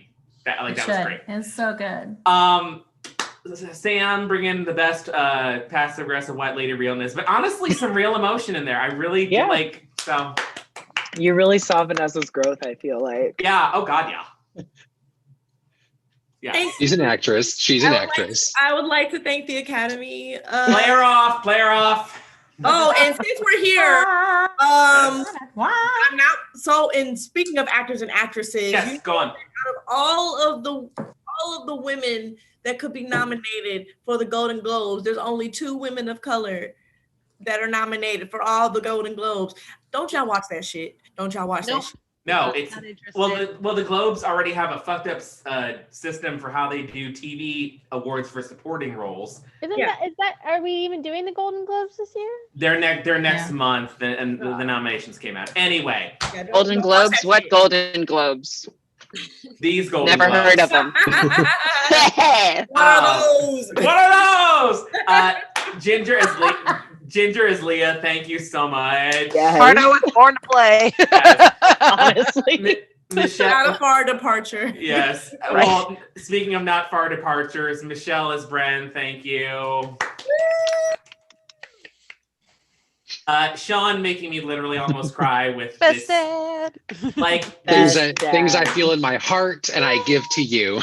Oh, beautiful, really wonderful. Let's just plan to give him a Father's Day gift. Like, right. You know what? Everybody, yeah. I can finally find a card that's like, you supported me so much and I love you and I appreciate you are in my life and it'll actually be true. We're totally doing this. That's bad. Yes, we are. Yes, we are. let's plan for it in like May and just send it around like chain letter style so it gets to him by Father's Day. There has to be Beautiful. some sort of father-related film, right? I mean, there's tons, right? Father, Oh, take it. Exactly. Yeah. Oh, Father of the Bride. That would be fun. Oh, Father the Bride would Bride. be cute. Yeah. Dibs on Frampton. Daddy daycare. Oh, Daddy Yes. Daycare. It's I so was like, funny. movie Wait, with we have to have a dads. part for Willa in All that of our movie, dads. so I Yes. can Oh, be absolutely. dad Yes. and dad. We got to figure that out. Yes. Yes. Basically, I'm sorry, y'all. Eleanor killed this friend. Yeah. So true. Fucking win. So great. So great. All of it. Like, That's my I girlfriend. I'm so like I was trying to keep singing and like keep up my eyes on my script, and then I'm watching everyone else start to break, and I'm like, focus. It was so good. The other person I definitely have to apologize to is Brother Daniel for their Diablo Cody's really pervy script. Ugh. So sorry. I tried to fight through it. I'm sorry. Not even like good kind of pervy. Like No, Right. like Mark's special room. That's I'm literally gonna like every time I watch this now. It's Why like, oh, would it's it? Mark. Why would anyone call it that? we like- have a whole separate discussion about Diablo Cody and what the Yes. hell. Yes. What was she on? Like Drugs. I Meth. think she had some kind of like, she was working through some shit there. 'Cause, Yeah. like, obviously you as a teenager really had it for obviously a teacher, but then also some other grown adult man in your life. Mhm. yeah. Yeah, she must have had You undergone are some working through some stuff. Yes. trauma for your All right. And I was your lead who apparently can't remember to unmute herself. So Honestly, mute like Duff. you killed every prop, and the major Yes. shout out to the whole mutually burger? psychic hamburger phone thing that Yeah. happened between Juno and Oh. Polly. Was that a real hamburger? yeah, Yeah. Excellent. It has a bite out of it. Where's it No. from? yes, I took a bite out of it. Hell yes, I did. Where's it from? Over, Jack and the Crack. I was like skimming over the script like right before we did this, and I was like, oh shit, he's supposed to have a hamburger phone too. I like totally didn't realize. So I ran to my fridge and I got these. Yes. I live. That's great. Nice. Oh God. All right. We are out for the night, y'all. And we're done by 10 o'clock, which I was like, oh my God, there's still so much script to do. We're done by 10. We will see. I Only on raised the once. hand And for the Mom East is so Coast happy. people. 11. Okay. I'm I sorry. raised the hand for the East Coast people. Sorry about that. I got you, Mom. Yeah. All right. We will see y'all on the 20th for When Harry Met Sally, where Michelle is going to scar her child for life. Hey, he just got one of our really good friends just gave him these new big Bluetooth noise canceling headphones for his Mazel. birthday, Make sure so they're on I'm that night. like, we're good, yeah. We're That's it, Right. y'all. Good night.